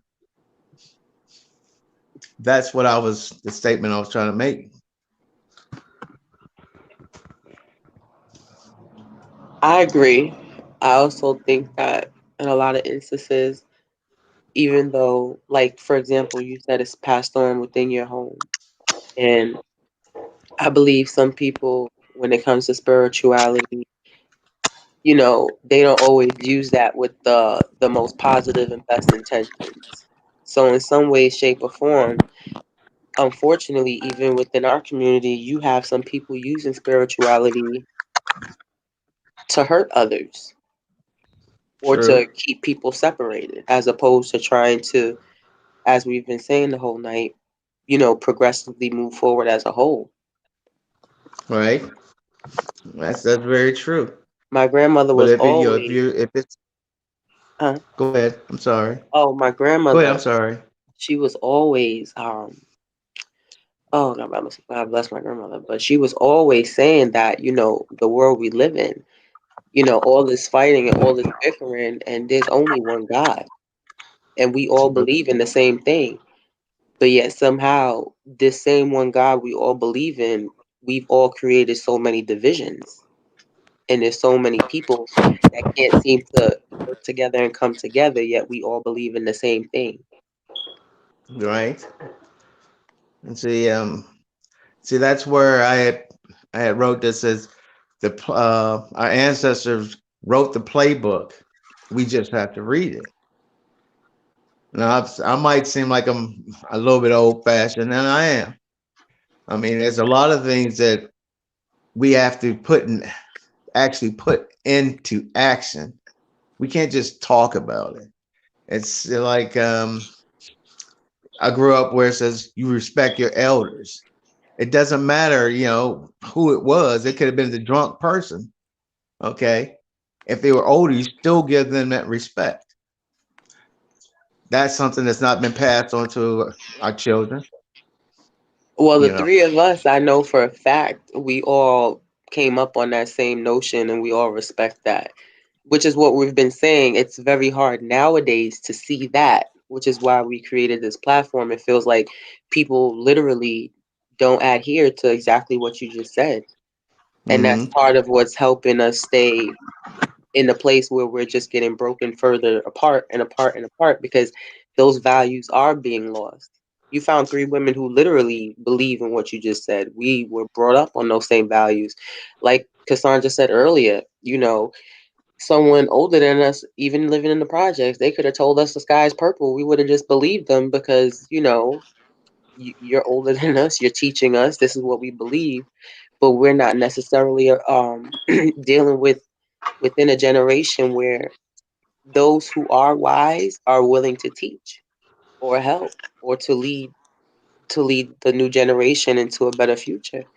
The Yeah. generations are getting younger as well, though. You have people, we're not necessarily growing up anymore in the same aspect when you have those elders to teach these things, in a sense. Like, Well, they're not here anymore. see, I've been listening to you guys, and the one thing that the one thing you have to understand is, okay, it's the same. It's the same thing. Okay, it's water is water, no matter what sink it come out. It's the Yeah. same thing that was happening. The same thing that was going on back in the '60s, was happening in the '70s, and before then, and before then. It's the same thing. Okay, it's how we act upon it. That's the biggest difference.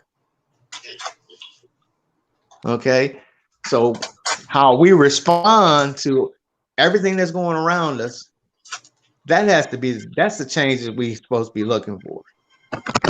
So where do you think the disconnect is? The disconnect is, okay. It's like what you guys had just alluded to. Okay, the values that was instilled in you, your actions and what you what you do in your day-to-day life with like with your children and with your family, that's the first start. Okay. It's like how they say lead by example.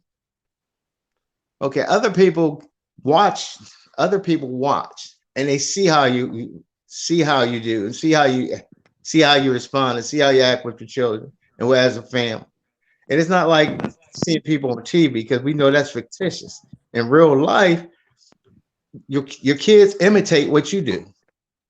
That's the biggest education they get. They see what you do and they react and they imitate what you do.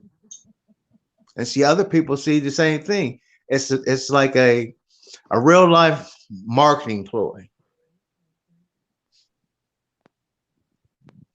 And see, and if you really think about it, what does what does all the other nationalities have on us?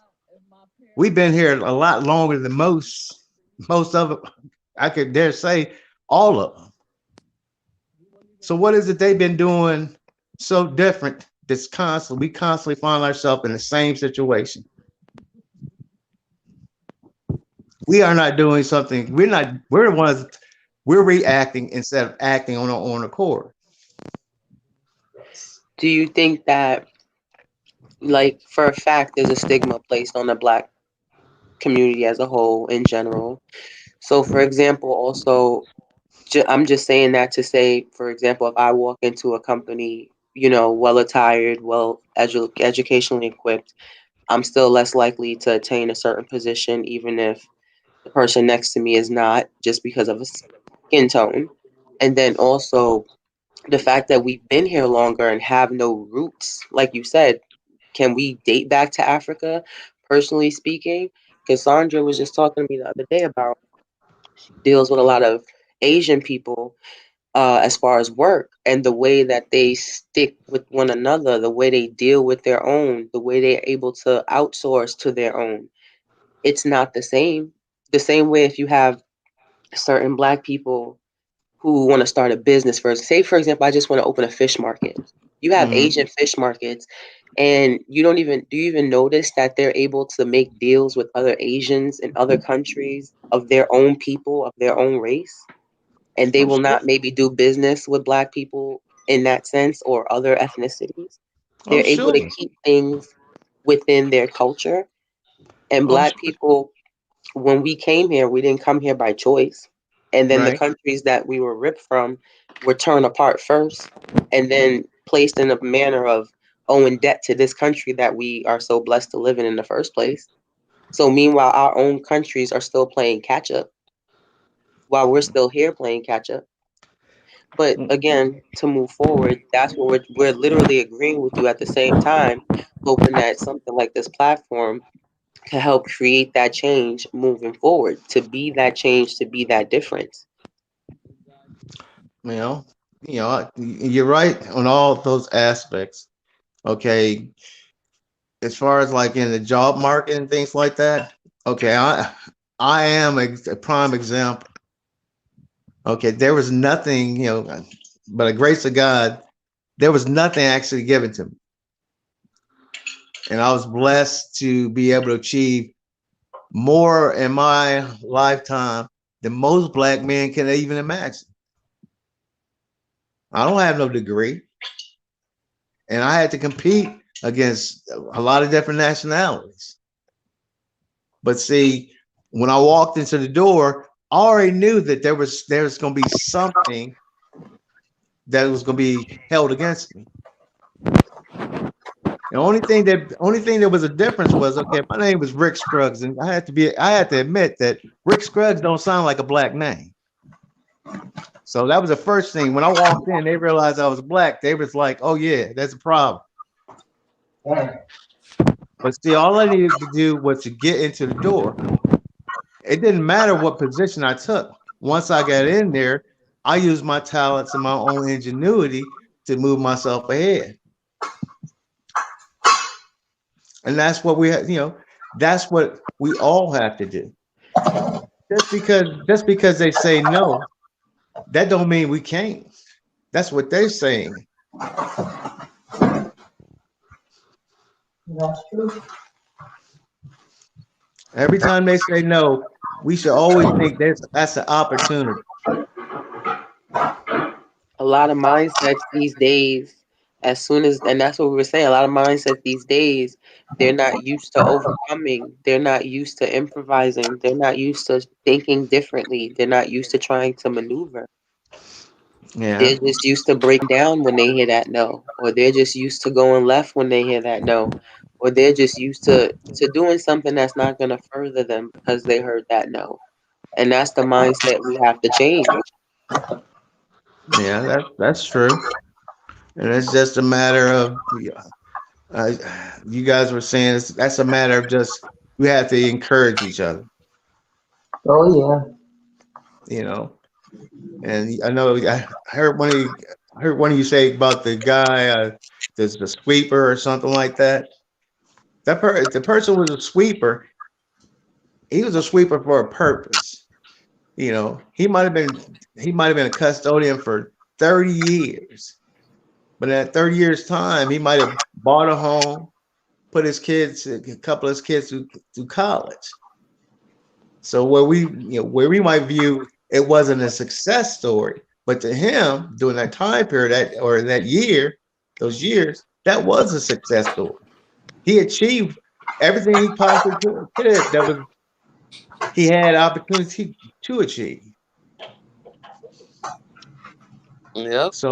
So basically, he passed the baton because he op- he made or him and his wife made an opportunity for their children to move forward.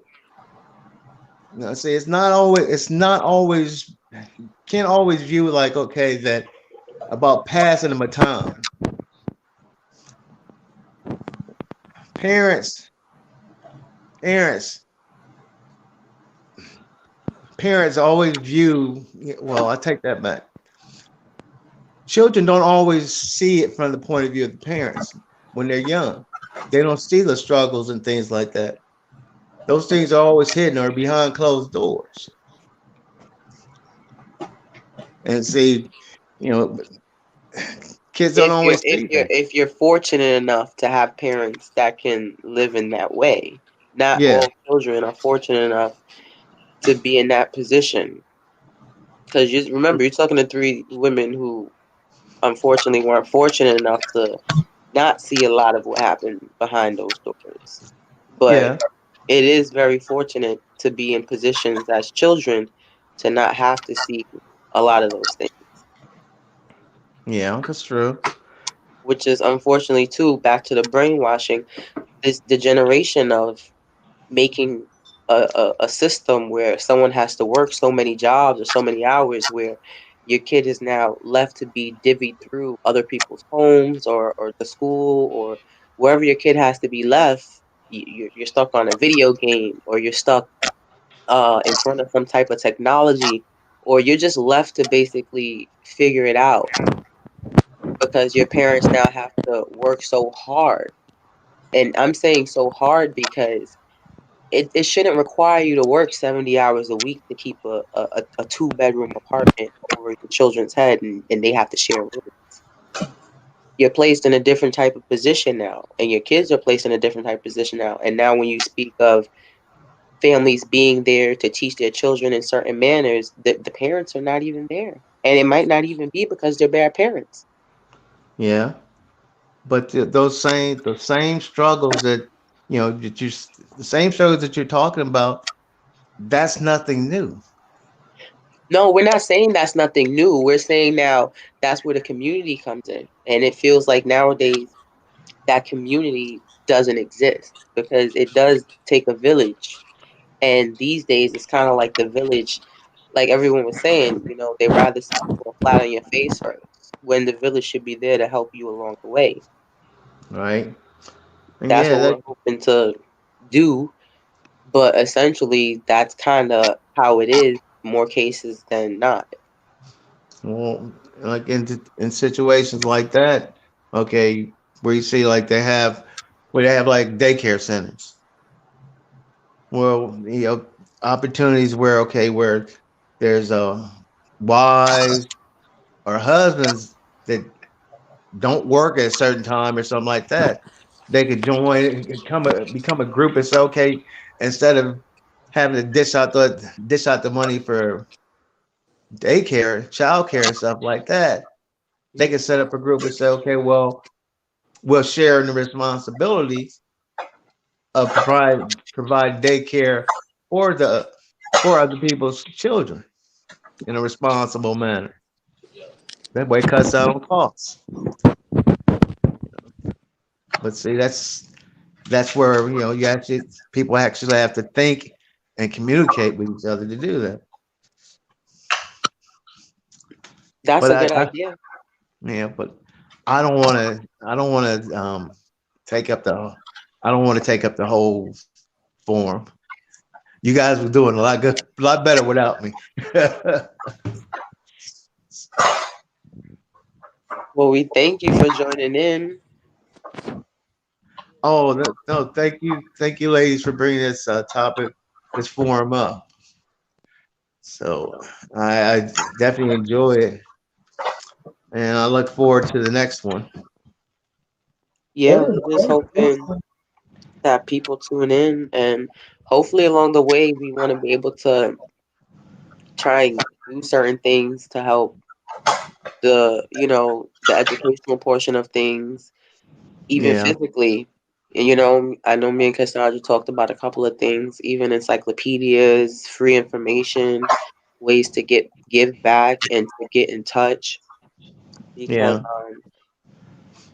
it really just feels like information is so important, but only certain information is being provided and being had access to. You know what yeah, I mean? yeah. I And, understand, and and it's sometimes they're feeding you certain information for a reason, not necessarily to progress. yeah. Because what I think one of the biggest thing is, well, and this I don't want to, this is a spiritual thing for me. Okay, it's the lack of knowledge of our people. That's where the biggest thing is for me. It's the lack of knowledge. The knowledge is out there. It's just that we don't seek it in the right way. We just kind of like like ants. We just scurry around looking for whatever to make us feel good or just to get us through the day, but we don't seek nothing tangible, something that we can hold on to that's going to benefit us in the long run. We're looking for that fast feel good moment, and that don't work. Need something to sustain us. So Yeah, sustain. That was the perfect word. yeah. So, Yeah. but anyway, ladies, I'm gonna have to set this one down. It's kind of late, and Go too. I am old. So, Well, so just so you know, the triple T is not for you to dish on anybody. It's teaching and thriving triumphantly. That's the goal. okay. Thank you. You ladies have a good night. Thank you, Rick. Thank Okay. you. Bye bye.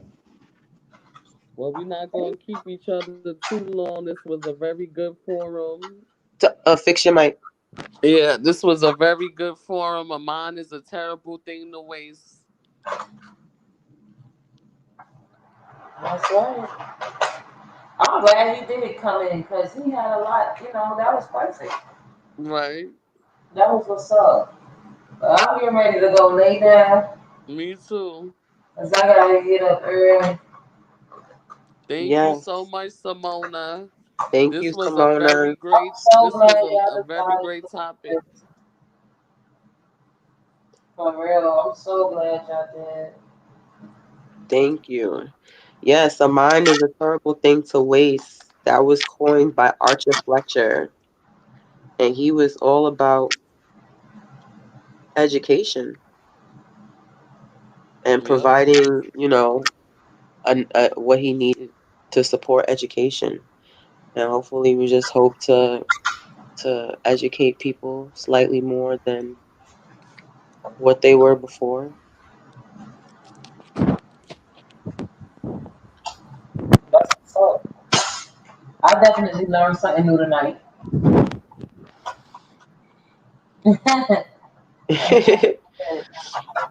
Yeah, thank you, Rick, Yep. for joining because I was completely like kind of on the fence of where you what you meant, but I completely appreciate that and you Yep. joining in. Teaching, thriving. In that order. And thank y'all for inviting me.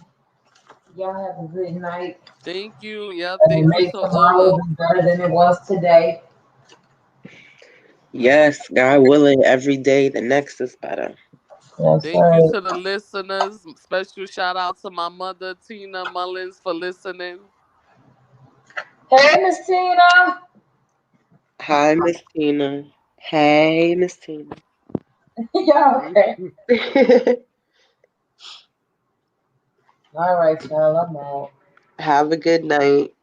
Yeah, Y'all everybody have a good night. Stay tuned to the Everybody have a next. good night. Thank you. And thank you, Cassandra. Thank you, sis. Oh, you're low again. I'm gonna break your phone for you. What'd you say? I said have a good night to the next episode. Yes, yes. Please look out on the page for our next episode. And we'll post it. We'll be posting from now on. We'll not try. We're gonna make sure we keep consistent with this because there's plenty of voices to be heard. We're not the only people in the world with something to say, but hopefully we could touch base on a lot of things that people do have something to say about, and hopefully it could all be helpful as far as moving forward Yes, and exactly. making tomorrow better, like everyone just said. Yes, making a better world for you and I Can't hear you, and the Cassandra. entire universe. Can't hear you, Cassandra. Yes, make this a better place for everybody.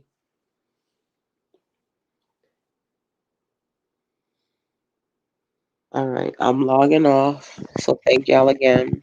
Thank you, Andrew. Good stuff, ladies.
Good night, Edna.